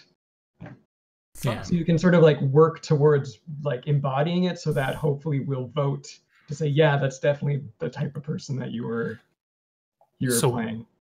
So my suggestion here would actually be to reflect what you wanted to reflect of your character, is to take pure, far, just, and obedient, and use that as your third belief. Take your last part of your first belief is improve myself a good knight, right? And take this as your interpretation what a good knight is. I'm a good knight that is pure of heart, just, and obedient, and that's your third belief, right? Okay. And that's also something I can challenge you during play, right? Yeah, let's find out: are you really pure of heart? Are you really just? Are you really obedient? I feel like that could come into cool. All of those could come into cool with Henrin. Why would you say that? Why would you just let me hide this? And then if we had that trait vote, well, we'd be like, this is like a really pure of heart character. then we could also say, yeah, and this really fulfills that belief. Like, you don't have to keep that belief anymore. You've got this trait now. Like, we all understand this is your character. You do not need to fight for this anymore. Okay, so remove those as traits and put them in a belief? Or Yeah, and write a belief. Okay. Like, that's kind of your worldview, what a good knight is, right? Cool. Okay. That's a really good take and an awesome belief to have, actually. Okay.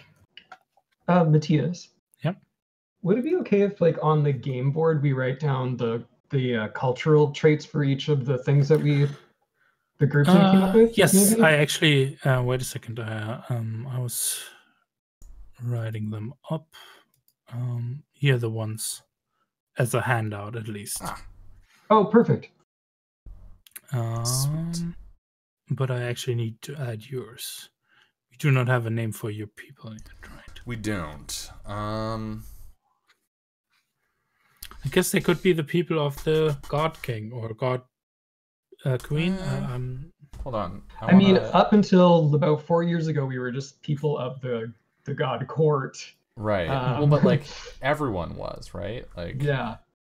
I think having a geographical or national identifier would be good. I think this might be like more of a regional trait. Yeah, Like that might our traits might be more regional. Oh, okay. Okay. It could just be the name of the place that we're from.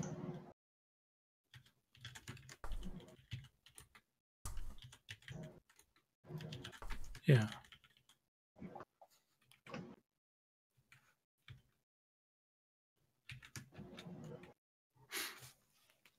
If you've got a name or We an could, idea. if we want to go with North as a reflection of real world the North, we could steal or adapt the Norwegian word for forest and be the like Skoglanders, because we were saying that we were from sort of a forested area. Yeah.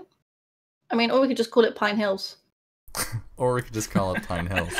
That's true.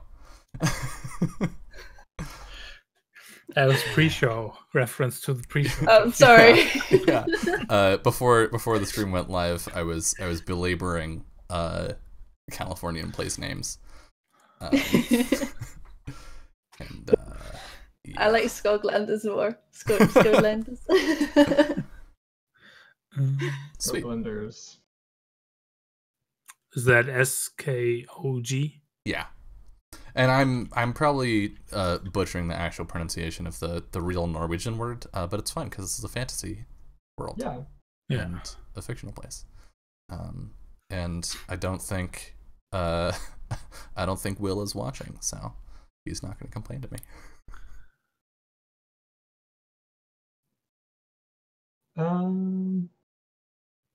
Is there anything else? I can read my instincts. I don't think I've read them yet. Sure. Go for it. Yeah, go for it.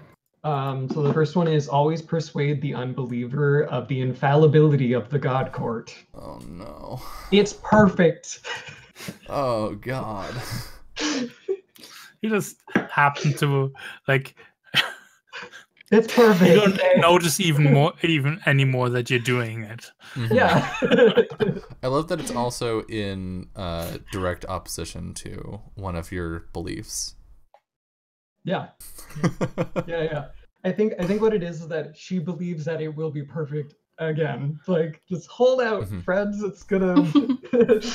Well, but like one of your beliefs is like my faith is shaken, right? Yep. Like the God King's adulterous ways. So even if you're having inner strife, you're telling everyone else like to. It's fine. You're still following the usual pattern of like, no, look, you really need to have faith. And Yep.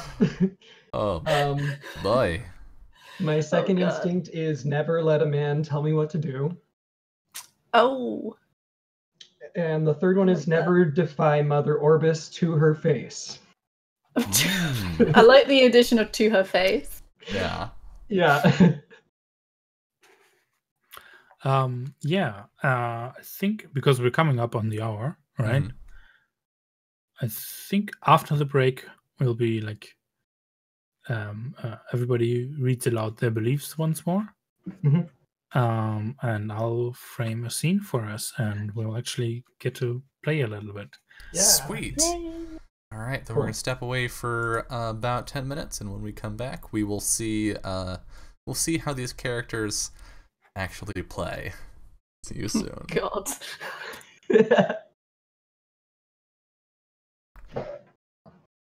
Welcome back to the final hour of episode 1 of The Burning Shores of Eghilia. Matthias, why don't you set the scene? Yeah. Or like wants to recap. Maybe everybody reads their beliefs once more, because that's also a good typical way to start a Burning Wheel session. Yeah. Let's go. Yeah. Let's start with Henry, actually. Okay. Henrin's beliefs are: I was betrayed, and my justice lies within Eghilia's walls. Those walls have holes. I will find them. Because Dahlia is the paragon of our people, I will hide my true intentions from her. And I don't know if I can trust Zabia. I will test her loyalty. And Zabia's beliefs. Sure. Mother Orbis brings the old ways of the God King. I must escape her. I will persuade the guard at the gate of my innocence in the bloodshed to the north. The God King's adulterous ways have tested my faith. I must uncover whether he is fit to continue to be my patron. And last but not least, I have promised to keep Henrin's identity a secret, but why? I will elicit the truth from him about his goals. And Dahlia? Because of fleeing Eghilia, Oh, storm my reputation. Discord, why? Hold on. You're lost you a cutting bit out. there. Oh no! I was gonna say Think I it's didn't good see now? anything on my end. Can you hear me? Yeah. Yeah. Okay. Mhm. I'll start again. Because of fleeing Eghilia, I lost my status and failed my country, so now I seek to restore my reputation, and to do so, I will keep peace within the camp and prove myself a good knight. I believe a good knight should be pure of heart, just and obedient, and I will embody these things in order to be so. Because of my loyalty to my oldest friend Henrin, I will help him achieve his goals of justice for our country, no matter what.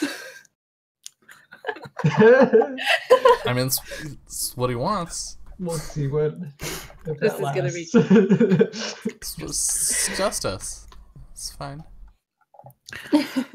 Justice.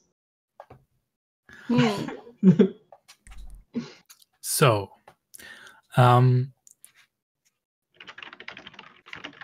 think when we come in on this ridge that kind of overlooks the fields directly in front of Eghilia, we see someone who's like pushing up from below a tent flap some water off of a tent side. It's been raining for like 3 days straight, and this is the first morning where there's like sunshine out.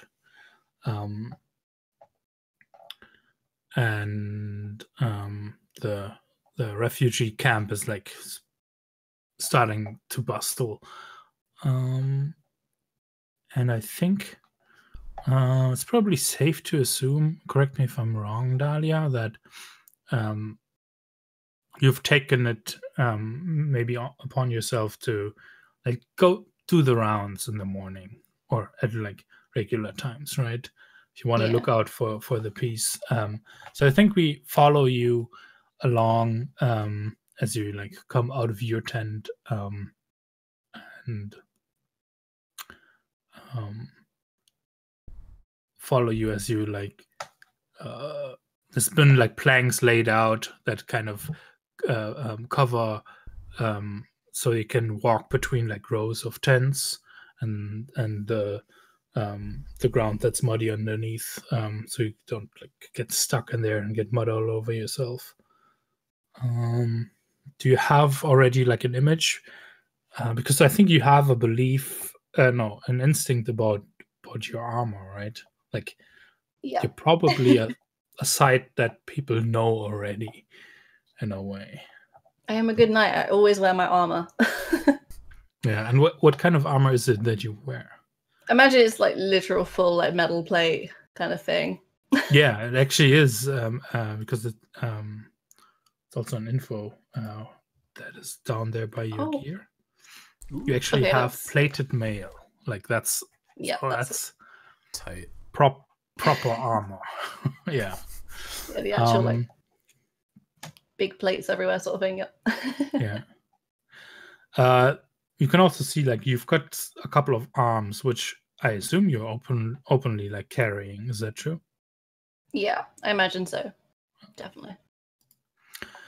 And I think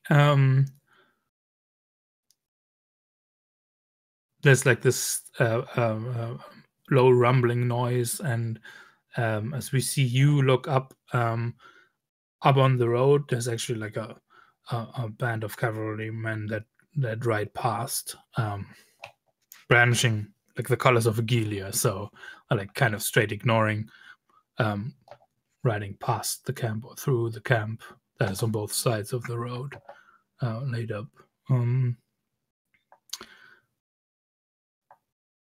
I want to go around once and everyone do like a little bit of painting the scene, like and the question or the detail to add here is, what tells us that this refugee camp has been here a while and has been set up and has some like its own inner workings by now and structured.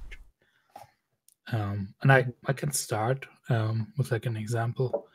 I think one of the things you see, Dahlia, and we see is like a woman with an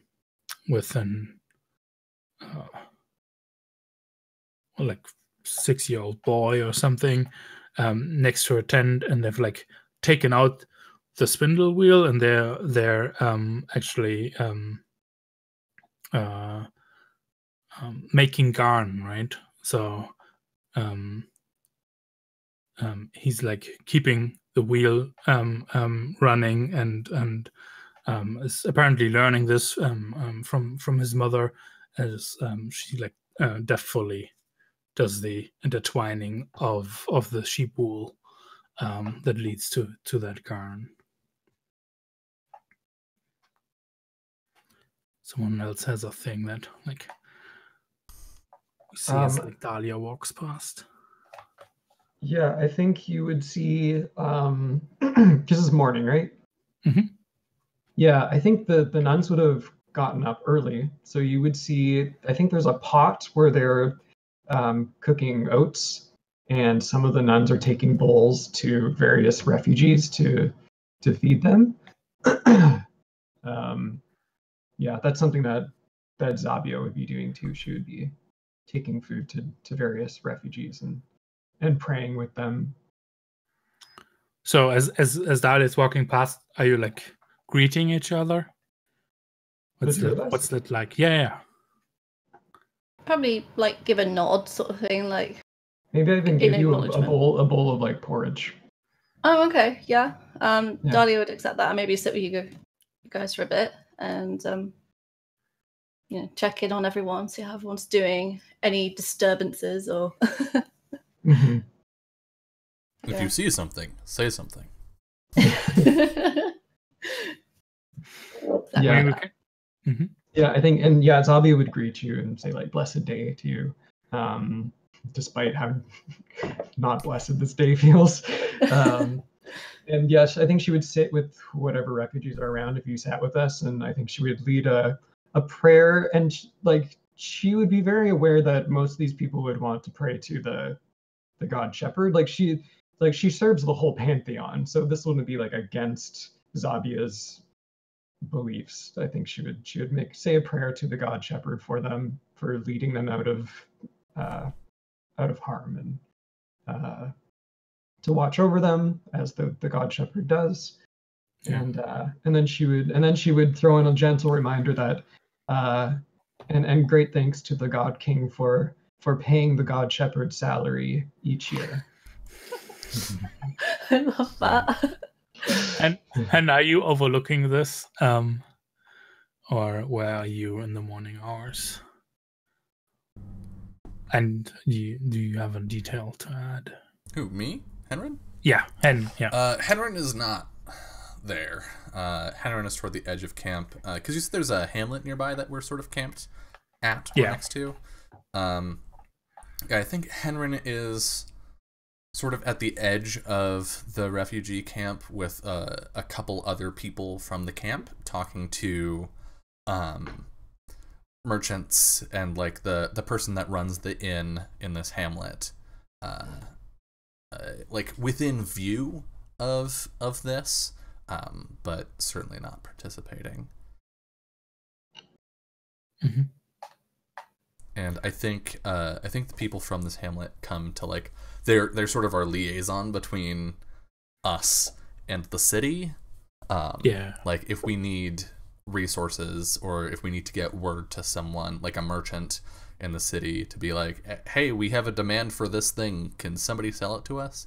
Then that would go through sort of like probably the innkeeper, because they would already have a supply line in and out of the city. Mm-hmm. And what I also think is the case is because you're basically camping on like someone's land, right? This used to be probably a field of some kind. But whoever they are, they've been compensated for this use. I think that was probably like not too expensive for Eghilia, and it's a way to keep the peace. And so you've been camping on this farmer's land, basically, just outside this little hamlet inside of the walls. And I think you would know this by now. It's a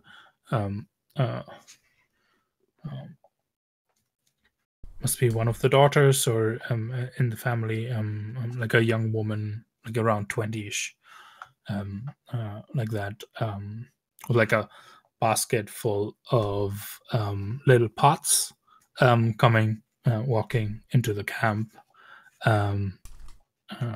She's selling honey pots to folks. Do we have like other details? What makes this camp a refugee camp that's been set up?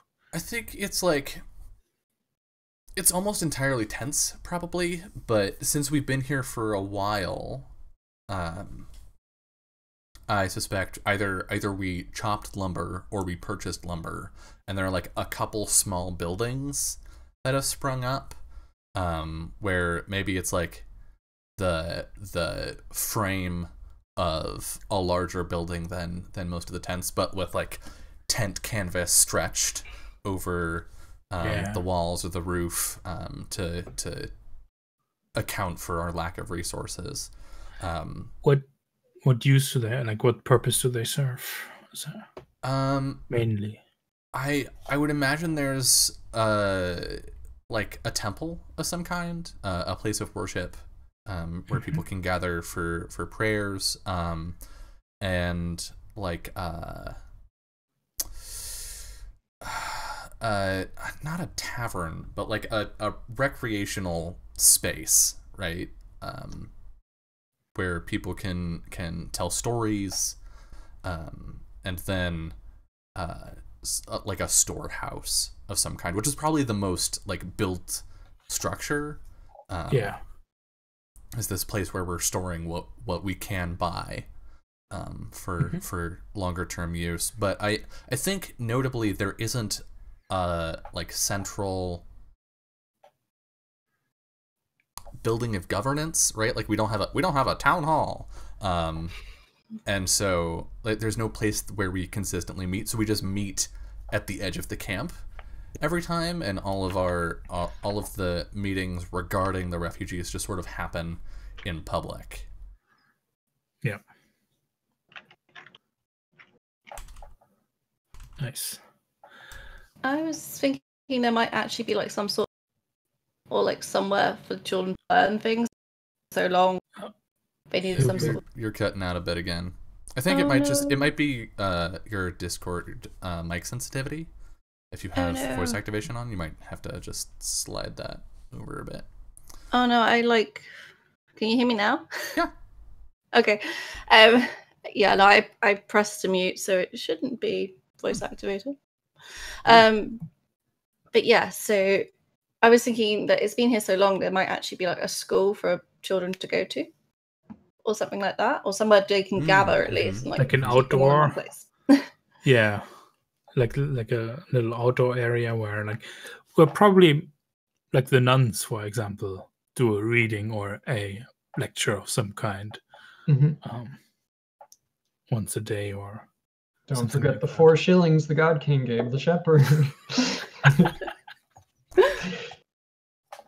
Oh boy. Yeah. Well, like maybe they even learn combat or something, because they're not all our country's residents, are they?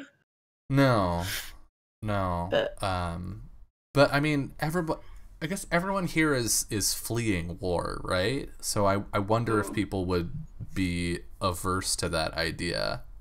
If they'd be like, no, we left so that our children would not go and die in this war. So if you try and teach them to fight, that's a good point. Yeah. Don't gather all the children in one. I kind of like the idea that maybe the education of the refugees' children happens between various other established points, like in the temple at some times, and then like in that communal gathering space where stories are told. There's like the sort of get your book learning and your religion learning from the temple, and get your cultural learning and your don't lop your leg off on accident learning when you're hanging out with your elders in. Yeah. There's like weird points where these spaces need to be negotiated, right? Because the people of the Shepherd are actually very close knit. Yeah. So they kind of, when they do their stuff, they kind of monopolize it in a sense, and they then also do not take part in the others or mix as much with the others.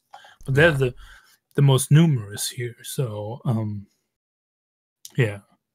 So sometimes there has to be like a negotiation taking place there. Who gets to use what spot for what on what day, especially if you have like maybe diverging holidays, or right? Or it might be on the same day, but slightly different rituals or ceremonies for it. Yeah.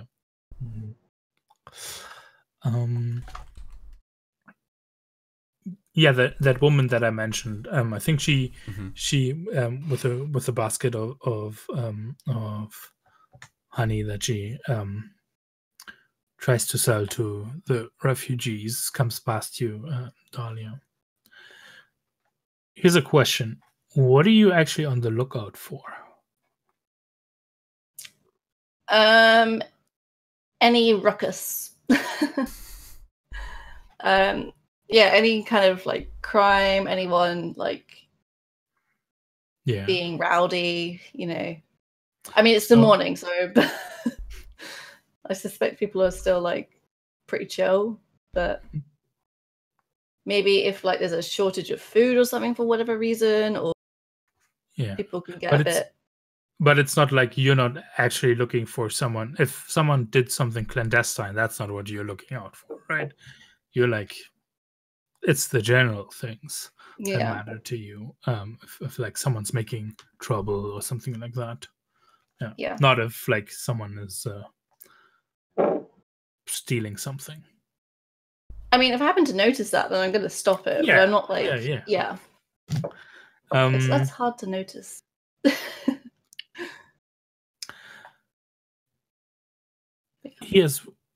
Let's do a first roll to like just get a feel for it.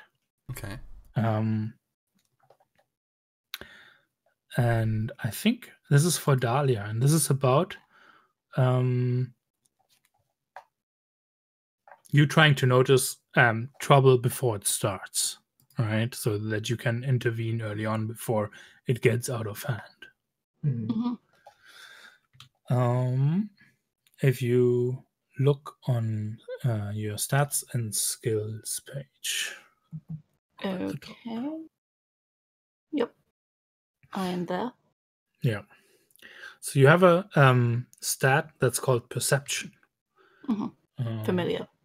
Yeah, exactly. And there's a skill that's called observation.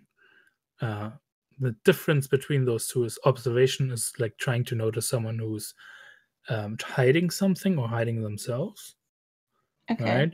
Right? And perception is just for, did you notice a detail that was there? Makes sense. Perception is also in Burning Wheel closely related to knowledge and knowing stuff. So it's like understanding what you're seeing. Yeah. So here's the way a roll works. You first, when we have to do a test, you get to say what your intention is and how you want to do it. I've kind of negotiated that a little bit for you already, right? Your intent is like notice trouble before it starts actually getting out of hand, and the task would be by perceiving it. Is the very straightforward thing here. Now I decide what kind of test it is, and in this case, I think this is just a standard test versus an obstacle. And what will happen is you roll a pool of dice, and you try to get successes, 2 or exceeding the amount, the obstacle number, basically. And a 4, 5, and 6 is a success on the die. So do I just press the dice button? Not yet. No? Okay.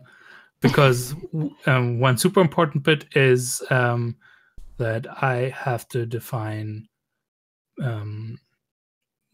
what the failure consequence is before the roll. Oh, okay. I like that. And then you get to say if you actually want to make the roll or not, because you can still back out at this point. If I tell you the orb, then you have to make the roll.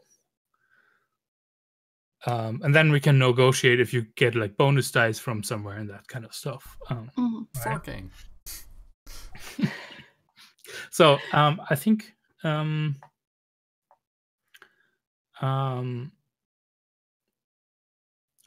when you the failure consequence here is going to be someone's been eyeing that woman with like ire in their eyes already, and when she's going to come past them, he's going to be making a scene. Okay. Right. You mean the honeypot woman? The honeypot woman, right? Okay. Yes. Yeah. Well, then we'll see from there how it goes. Okay. If you make the roll, you can intercede and like stop it before it actually happens, and then we can talk about what that looks like. Okay. Yeah? All right, makes sense. So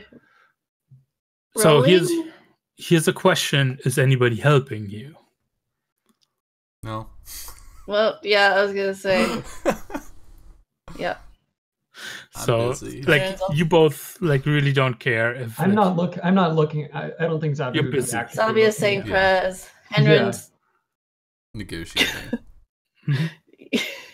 If something starts escalating, then maybe I'll notice. But for now, she's not looking for that. Okay. So first, is that failure consequence all right with you? Yeah, that's cool. Okay. Then I'm going to tell you your orb here, and I think your orb is just going to be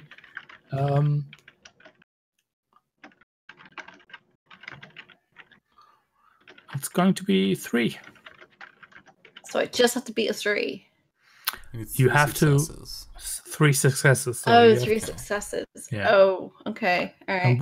and what do you have in perception? The number that it says there? It says 4.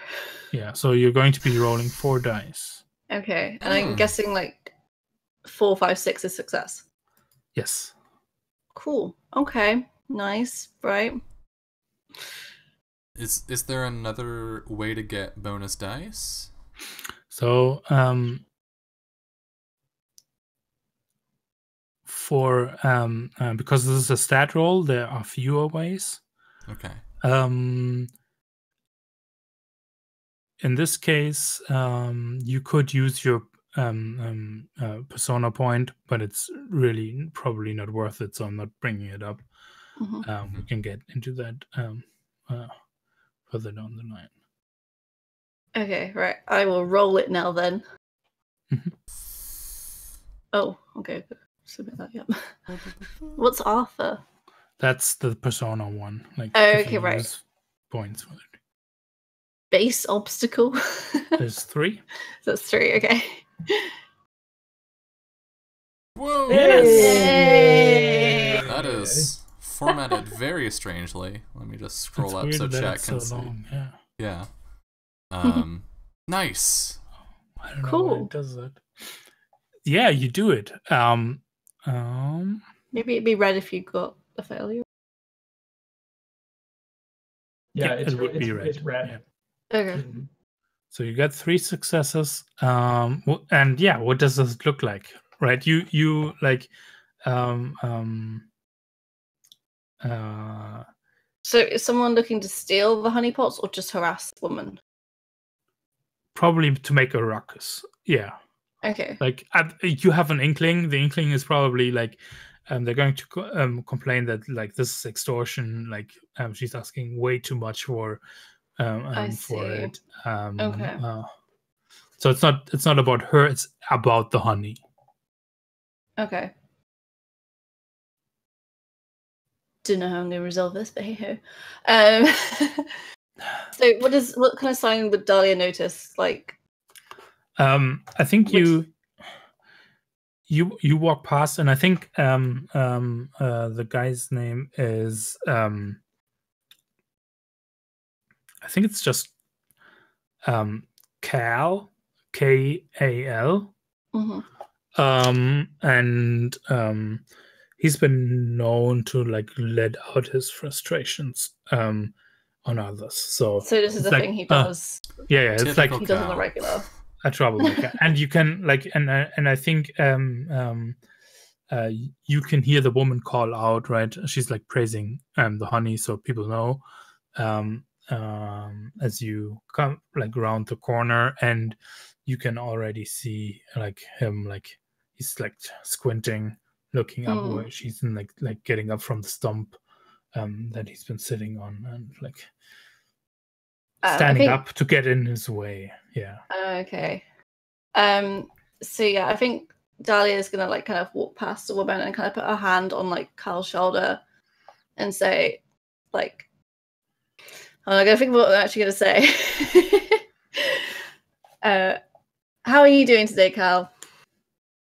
Is everything okay? She's chill. She's peaceful. How we do this. What do you want? Well, you just looking a Pestering bit me in the agitated. morning? Well, just take your hand off me. Yeah, Dahlia's gonna take her hand off. She doesn't want any trouble. Like, you know, what's bothering you today? You just look a bit, you know, out of it. Why should I be telling you? Oh, can I help? I think he looks you up and down and like pointedly at your weapons, and he's like, "Think you've already done enough, don't you?" Has the like Can I look over my shoulder and see if the woman has like moved away or something? If she's out of range. Oh yeah, like She's so, gone. so here's a thing. Here's a rule in the game, an actual rule that's called "Let It Ride." You only need to, unless the situation changes, you only need to roll for something once. So Okay. I wouldn't make you roll again to prevent the trouble with the woman here. Okay. I'm just basically seeing if she's out of range, so then I can like just leave him be. There's no one he can pester basically around. Sort of thing. Yeah. What do you want? What do you want here? Or what do you want to do? I just want him to like just kind of leave everyone alone, make sure everyone is out of his view, sort of thing. You want to solve the cow problem for like at least today. Or... Yeah, basically. At least until tomorrow.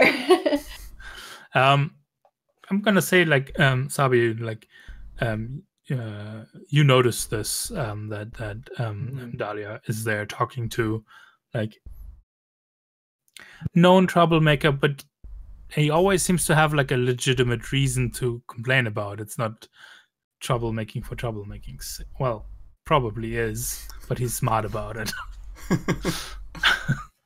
I think while she's been praying with this group of people or whatever, and maybe eating now, she looks up and sees Dahlia and Cal talking, and she like under breath is like, "Oh my king," and then she excuses herself from the group and just sort of slowly walks towards them and says, "Blessed day, Cal," and then she nods to Dahlia.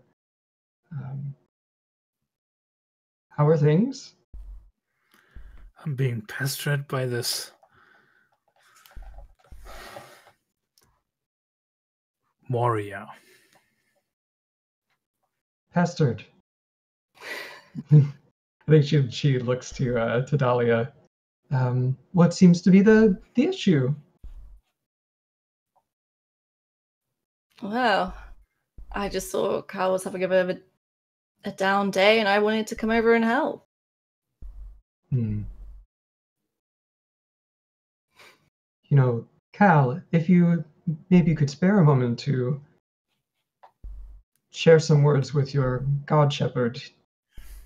He is tender and kind, and perhaps you may find some solace in his goodness. You're trying to suasion him into being a good boy today. Say your prayers.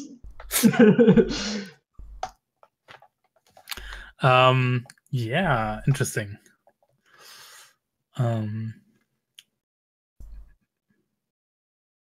But that is it, right?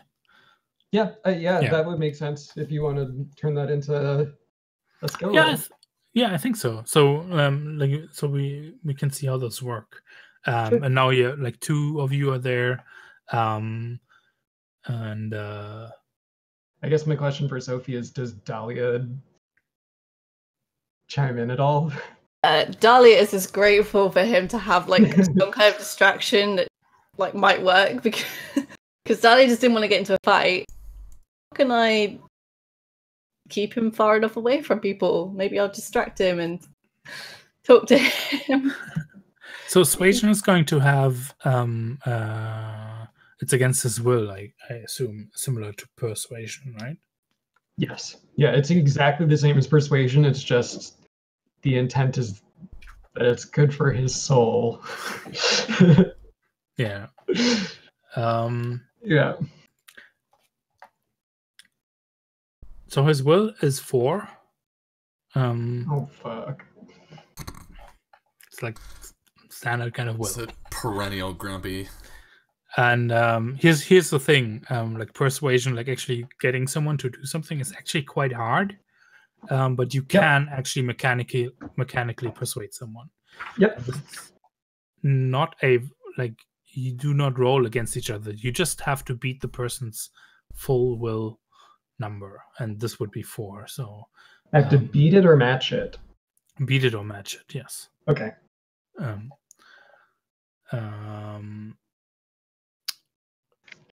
Here's what's going to happen if you fail. Okay.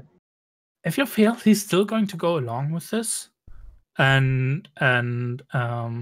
he's going to start harboring like much more like actual antagonistic thoughts by he's actually going to pray, and he's going to start noticing that like these nuns are always about how the shepherd has to pay. Why does the shepherd have to pay, right? So that will be the failure consequence. Cal will remember this. Yeah. Yeah. Good. But yes, the question is, Dahlia, are you helping? In a way, you're there and you're doing something, but you have to name a skill to help another skill. Okay, what skills do I have? If you look, and you have to do something in fiction to actually do it. If you scroll down, in the it role says play. skills. Yeah. Okay, right. Part of me has just seen knives and it's just like, I just want to get out a knife and start sharpening it. Like, if you don't go away. A little bit threatening. Ah! You could go the easy way or the hard way. Oh my gosh. It definitely colors this role in a new way. Well, I've done by the book, great. now we're going by the blood. Yeah. Oh god. Another option, if you just want to be like, I'm here and I'm looking intimidating, or I'm being a presence here, right? Is just use conspicuous and be like, and describe how you're like, I don't know, like folding your arms and in front of yourself and like look. Okay. And if What that's happens? conspicuous, you do, yeah. Yep. I don't see it. On the left, sort of on the second row. Oh yeah. I'm just really bad at reading. That's fine. So at the table, you would say, you do this description, and then you take a die and hand it to Jolie. Okay. So yeah, I would just be like not exactly puffed up, but I'll stand taller and like cross arms, like. You like roll your shoulders a little bit. Yeah. Hey. It's the wiser choice to go with the suggestion of the nun. Yeah. Just go along with it. Yeah. Do you have some? So that gives you what kind of pool? I'd have 5. 5. Now Persuasion's not bad. Like she has 4 in persuasion. Yeah, and then there's the possibility to. Right, you have a number of different skills. That I can. And there's this thing called fields of related knowledge. Forks. Yes, it's my favorite. It's my favorite thing in any role-playing game. My favorite name for a thing in any role-playing game. And you can fork in other skills, right? Which you can make a case for that would help out here. I mean, I did reference some lore about the shepherd god being tender. I don't know if you need me to roleplay it a little bit more, that I actually quote like a verse from a book or something, but could I like fork doctrine, or would it be more of like a linked test for doctrine? No, it's fine here to fork that in, I think. Okay. Yeah. Also, this is a little bit like we want to illustrate how the mechanics work. Sure. Okay. So in the future, you can more actively think about, I need to include this reference if I can fork in that skill. Would etiquette apply as well, because you're relying on your social position as a I was reading the description, and etiquette is specifically courtly behavior, and this guy is not like noble or anything, so I don't know if my etiquette would. Etiquette is kind of make like the appropriate way to make a requested chord and stuff like that. Yeah, like the obstacles for etiquette are like proper etiquette for a lord, proper etiquette for a baronial lord, etc., etc. So it's more noble talk. Yep. I think it's just doctrine that I can fork. Okay. So I've got 2 helping dice. One from Dahlia being scary. one from me knowing my shit. And we'll see how it goes. What was the ob again? 4? 4. Yeah. Okay. Here goes. It is formatted hella weird. Do I have any fate dice? Yes, you have 2 fate Fate and points? 1 persona. Should we describe how fate works? Please. Yes. For me. So if you that's what's called author and their fate, persona, and deed points. Fate points you will have probably the most of, and when you use them, you can explode a roll. Exploding means that you get to roll an additional die for every 6 you've rolled, and if that comes up as 6 again, More dice. more dice, and so on. And persona you can use to just add another die into a roll before you roll. So Yeah. Arthur's the exploding one. Fate is for exploding one. Oh, Yeah. Fate is for exploding, and then Arthur and Persona are. Yeah. Arthur is the on your overall category of weird authoring points. Exactly. Yeah. When you look under stats and skills, there's a spending author section with like this little arrow. Yeah, look at that. And it tells you all the applications. So by open end 6s, it means It's explode explode. 6s. Okay. Yeah, exactly. Oh. Here's the I'm thing. not going to spend. I think I'm just going to leave this failure as is. Okay. Even though I do have 1/6 there, but I think I'm just going to. I'll just leave it. Oh, I think. Oh, wait a second. Did you pull out the chat as a separate window? I did. And I think that might be that's it. that's the issue. Because it looks fine well. in mine. Yeah, it looks fine in mine too. Yeah, I don't know. Then you can also mouse over and see if it's like maybe worth. Yeah. I mean, popping out the chat usually works. This is the first time I've had an issue with it. I'll figure that out between sessions. I've had an issue with it, yeah. Okay. So, well, how does this resolve? Like, yeah, he's like begrudgingly looks at Dahlia and diminutively just nods and looks down and lets himself be like led away by you. Is that how you? I don't think I'm going to pray with him. No, but you lead him like towards like. Yeah, and then wherever I take him to, I would sort of pat him, or maybe even do some kind of like religious sign, whatever their version of their like sign is, and say that the God Shepherd will smile upon you. Nice. Let's get over to Henry. Mm-hmm. What are you up to this early? Talking to the local, actually, the innkeep. I'm glad you've asked. I would like to get a moment alone with him to discuss a potential business proposition. Which is to say, in actuality, what Henry would like is to have a private moment with the innkeeper so that he can rope the innkeeper into a conspiracy.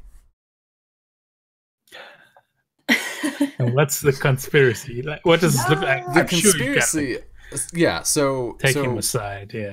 What Henry would like to do, and I think he's framing this as there have been some struggles in the camp, specifically with regards to the establishment of our temple. You see, we couldn't bring very much with us, especially our holy books and symbols that were so important to us. Those, alas, had to be left behind. But I was hoping, since you have a way in and out of the city, perhaps you could find room in one of your carriages for, say, a single nun to gather what she needs from the city for our people. Okay. That's the spicy one.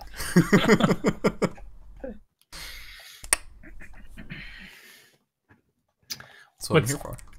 Yeah, what skill are you using for that? Sounds like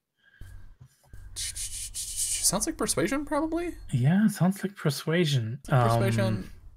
And you're offering him a deal or something. Yeah. I will pay him. I will happily give him some of what money I still have with me. To assuage his conscience. We can later actually find out if you can pay up or how much it's going to cost you. Yeah, that can be a separate thing here, actually. Because the tricky thing here is like trying to convince him to do a crime. Right? It's just, is it really? Is it a crime in the eyes of the gods, though?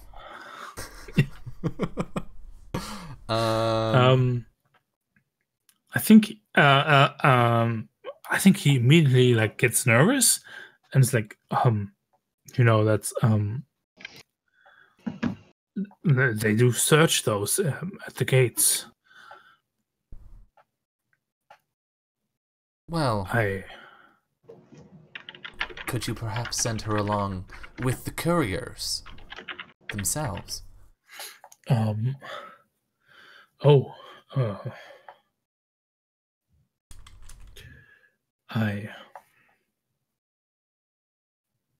But who did you have in mind? And you can notice that I think he's. It's clear that there's like some interest there.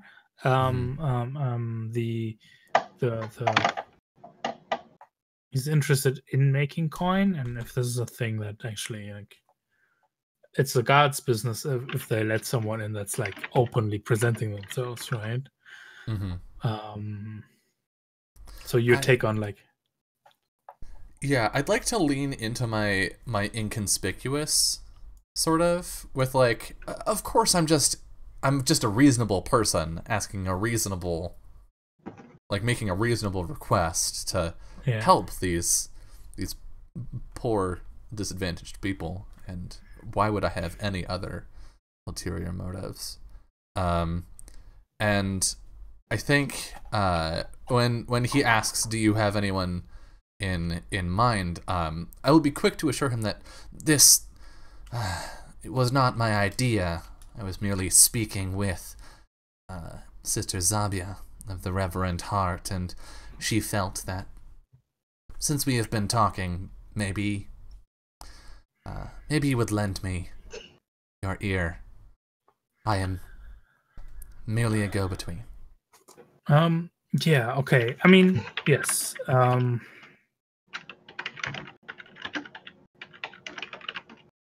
Yeah, I think let's make that roll. All right. So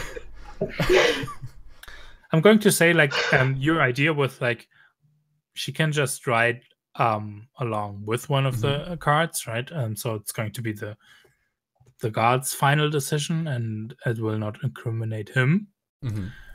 I'm going to give you advantage on that. Like that will like he will still have like his usual will, which is 4, but you'll get a bonus die already. All right.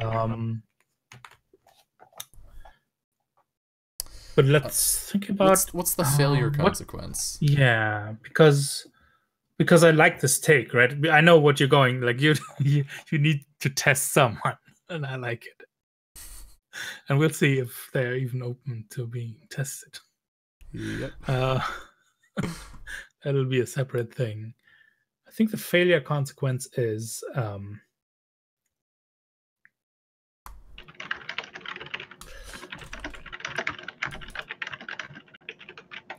think the failure consequence is he will say yes now, and later will have second thoughts. Ooh, okay. I really like that. So and my ob is 4. Yes. Okay, so I have a 2 in persuasion. I'm not an exceptionally persuasive man. Oh, good. Could I use inconspicuous instead of persuasion, or am I forking in inconspicuous?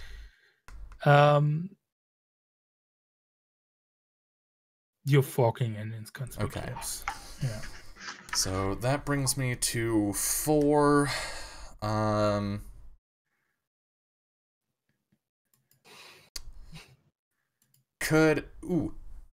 And this is, remember when I said I'm gonna try and weasel my way into and out of everything forever? This is what that warning was for. Could I also implement observation in that I've been watching this guy and judging whether I think he'll be a good accomplice or not? Linked test. I think that's a no, because observations for noticing things that aren't supposed to be seen, and judging his character would be perception. That would be perception. Okay. But perception is a stat and it's a skill. can't be forked in. Can't be forked. Yeah. Okay. Oh. All right. So, and I can't use like traits or anything here, right? I don't think any apply. Desperate. Also, your lordship. No. Okay. All right, so I'm rolling 4 against op 4. It's fine. All right.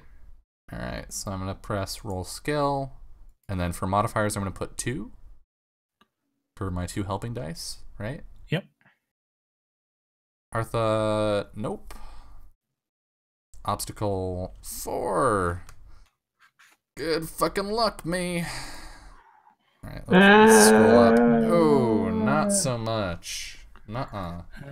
And no. Any 6s? No. No. I mean, Gold Star, you tried. Fuck, man. He's like, I mean, Ooh, sure, she can like try her luck with like the guards. Yeah. Thank you. I truly appreciate it. I'm sure the people here will too. No. Shit. Hold out a hand to shake on it. Yeah, and he shakes your hand and like lets you know when like what time for like late morning, like shortly before noon. And I think after saying goodbye, I will turn and start walking back to the camp and wave and shout, "Sister Zavia!" to gather your attention, like in greeting. Yeah. I think Zavia takes like a glance around looking to see if the abbess is nearby. Mm-hmm. And then as you get closer, she just goes, "Brother, you're so brash." I have a matter to speak of with you that I think you will find interesting. Do we want to? I think this might be a good place for us to cliffhang for episode 2. Oh god. Oh my goodness. Man. I love this. I love this so much. Yeah. This is gonna be a wonderful disaster. Do we have time to quickly go over end of session things? Yeah. I have time. Yeah. Yep. Yeah, I'm good too. Because it should be quick. That's also on the stats and skills page. Okay. Okay. Stats and skills. Oh, I think under earning author, basically. I think someone's in mine. Yeah, sorry, I was okay. I need to look at something. So if you drove towards a belief but didn't fulfill it, you get a fate point. Ooh. Basically, did you do something in service of? Did you? I did twice. I mean, once, but 2 different beliefs. Setting up this thing is part of my testing Zabia, but it's also part of my finding holes and ways into the city. Yeah, so that's 2 fate for you. Sweet. I haven't done any of my beliefs yet. Have Dania? I done 1 or 2? Because I've because of fleeing Eghilia, I'm going to be keeping peace in the camp. That one. And then belief 3, which is I believe a good knight's to be pure of heart, just and obedient. I tried to keep the peace and be just. I didn't want to immediately assault to violence. So here's the thing, the book says, I'm supposed to judge. Honestly, I take kind of the Blades approach and be like, whatever the player, if the player says it, then if the player says, yeah, you need to sleep with it at night, right? I don't have it's gonna be on your conscience. So. The question is, you're not the Arthur cop. Yeah, exactly. My question is, was it working towards? Well, I was keeping peace of the camp, so that's definitely number 1. Yeah. And I was just, I didn't just go straight in and be like, oh, stab.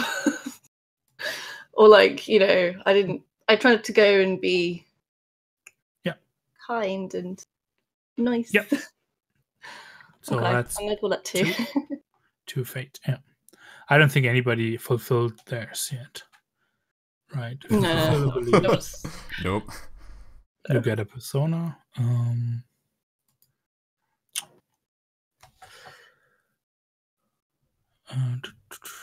Then, did an instinct complicate someone's life? I don't think so, right? No. I mean, my instinct was to follow Henry, but I kind of didn't do that. Yeah. He'd already just bit. Yeah, and did a trait send the story in a new direction? Can it also be that traits cause trouble for you? Yeah, if it goes in a new direction, right? If it's Right, because I don't think Zabia would have gotten up to talk to Cal if she wasn't faithful. Mm-hmm. She wouldn't have gotten into that situation, and now he's not happy with me, right? Yeah. Yeah. That tracks for me. I'd say that. So that's a fate. Okay. Right skill, right time. This is for if you have that weird burning wheel skill that nobody knows why you would have that in a role-playing game, but it actually comes in useful. No. Embodiment is the one I don't really like, because good or distinctive role-playing, we're all good at that. I mean, just want to just give it to us anyway. I'll take the point. Yeah. No, it's okay. We can see about those other ones, I think, next time, because we didn't really play long enough for work. This was pretty short on the roleplay, and Mm-hmm. I think so. Yeah. Okay. Sweet. Awesome. Woo! That's Burning Wheel, folks. I like it. We'll have more of this particular show in 2 weeks' time, again at noon Pacific. But before we roll on out of here, let's go around and talk about who we are, where people can find us, and what we're up to in the near future. And I'm just going to go around the overlay, so starting with Sophie. Oh, hello. Hello. Who are you? How did you get here? I don't know. Where am I? I thought I locked my doors. I'm Sophie May. Below, and you can find me on Twitch, Twitter, Instagram under that handle. I am trying to stream twice weekly. It's not been going so well so far because work and uni and other things in my life. But yeah, you can find me here now on Saturday, or bi-weekly Saturdays, that one. And I usually stream Wednesday, Thursdays. Monday, I'm on Katie Face's channel. We've got inspectors at 8 p.m. BST. I'm going to do them all in BST because that's the only ones I know, I'm afraid. Fair. Tuesday is Capricorn Cross's channel with Cassandra by the book. And Friday's on my day off. So, yeah. So, yeah, and then Wednesday, Thursday's on my channel if I can stream. But if I'm too, like, stressed or tired, I'm sorry. I'm not very good. Yeah. Thank you for having me. Awesome. Thank you for being here. And thank you for your good night.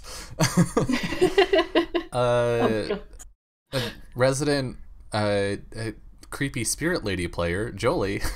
I'm thinking, well... Oh, and fitting to the brand, the internet dropped for a moment, and oh god, it's like it knows. It knows. It really does. When it's my turn to speak. Yeah, it's actually, there's something in your microphone wiring that's reacting to you talking. Yeah. Yeah. Oh my god. Yeah, I'm Jolie. You can find me on Twitter at JolieOlio. I am here every other Saturday playing Burning Wheel. Starting next weekend, there'll be more Burning Wheel if you want to watch more Burning Wheel on Sundays, on alternating weeks at the same time slot, starting at noon Pacific. Playing with Matthias and Katie Faze and Little Cup of Joe, Jess, playing we're villagers that have just recently overthrown their lord, and with the help of some spooky forest spirits. And we're gonna see how that goes because I like my spooky stuff. You have a brand. Yeah, I have a brand. So that'll be next Sunday on the 16th starting. On Thursdays, I'm on Off the Table playing Urban Shadows. Our campaign's called Sanguahona, and I'm playing a fairy, and he's very much a little bit of a cinnamon bun, so that's kind of nice to be a different kind of person. And then tomorrow we're playing Ryutama on this channel at 6 Pacific. Yeah. Yeah. What channel is the other Burning Wheel? Oh, mine. It's on Pen and Paper Pals. Sweet. Which is twitch.tv/penpaperpals? Yes? Yes. Awesome. Yeah. Thanks, Dylan. I got you. And last but certainly not least, our illustrious GM, Matthias. Yeah, thank you for having me. This is so awesome getting to play Burning Wheel. I'm so excited. It's Thanks really, for running really it. cool. Yeah. It's a lot of fun to run it, actually. Yeah. You can find me at MTHSPLGR on Twitter and in 2 hours' time on Katie Faze's channel, where we're starting our Summer of Spooks with someone Woodlake. That's going to be an interesting spooky time.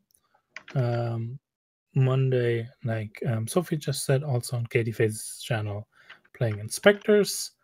Next Thursday and Friday, I'm running for Off the Table Urban Shadows on Gohona, already mentioned as well.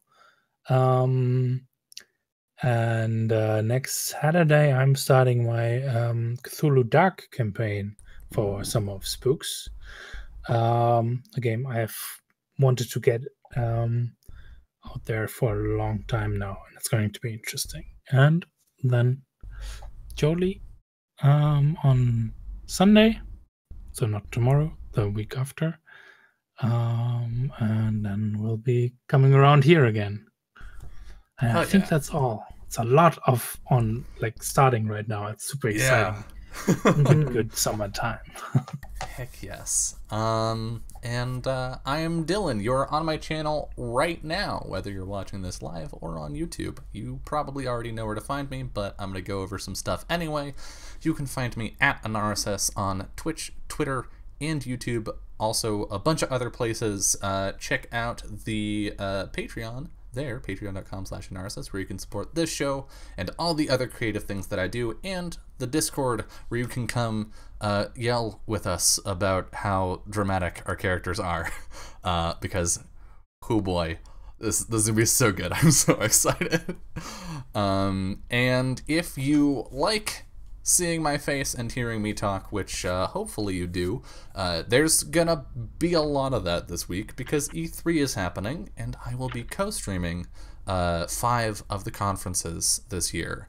So if you want to come hear me talk about games and react to announcements as they come by tomorrow at probably prior to 1 p.m. Pacific. I don't have an exact start time for that, but probably about 30 minutes before, so 12:30 Pacific, where I will be doing a little bit of recap of last year's E3 and then launching straight into covering the Microsoft or Xbox conference at E3.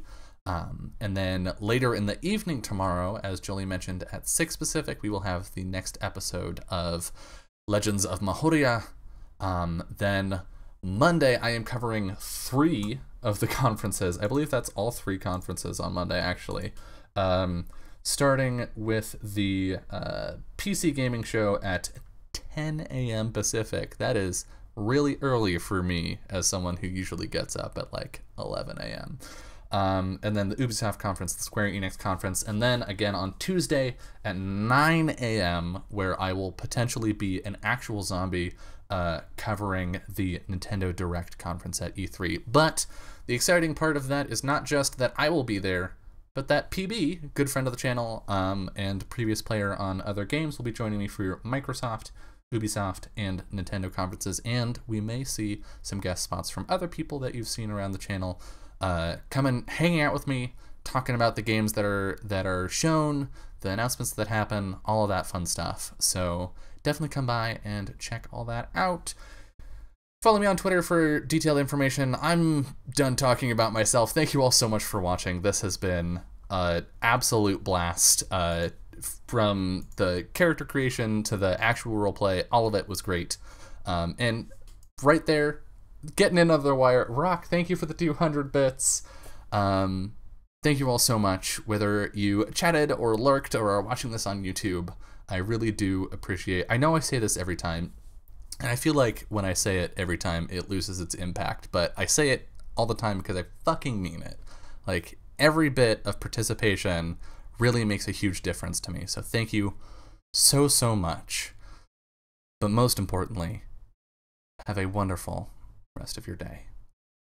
Goodbye.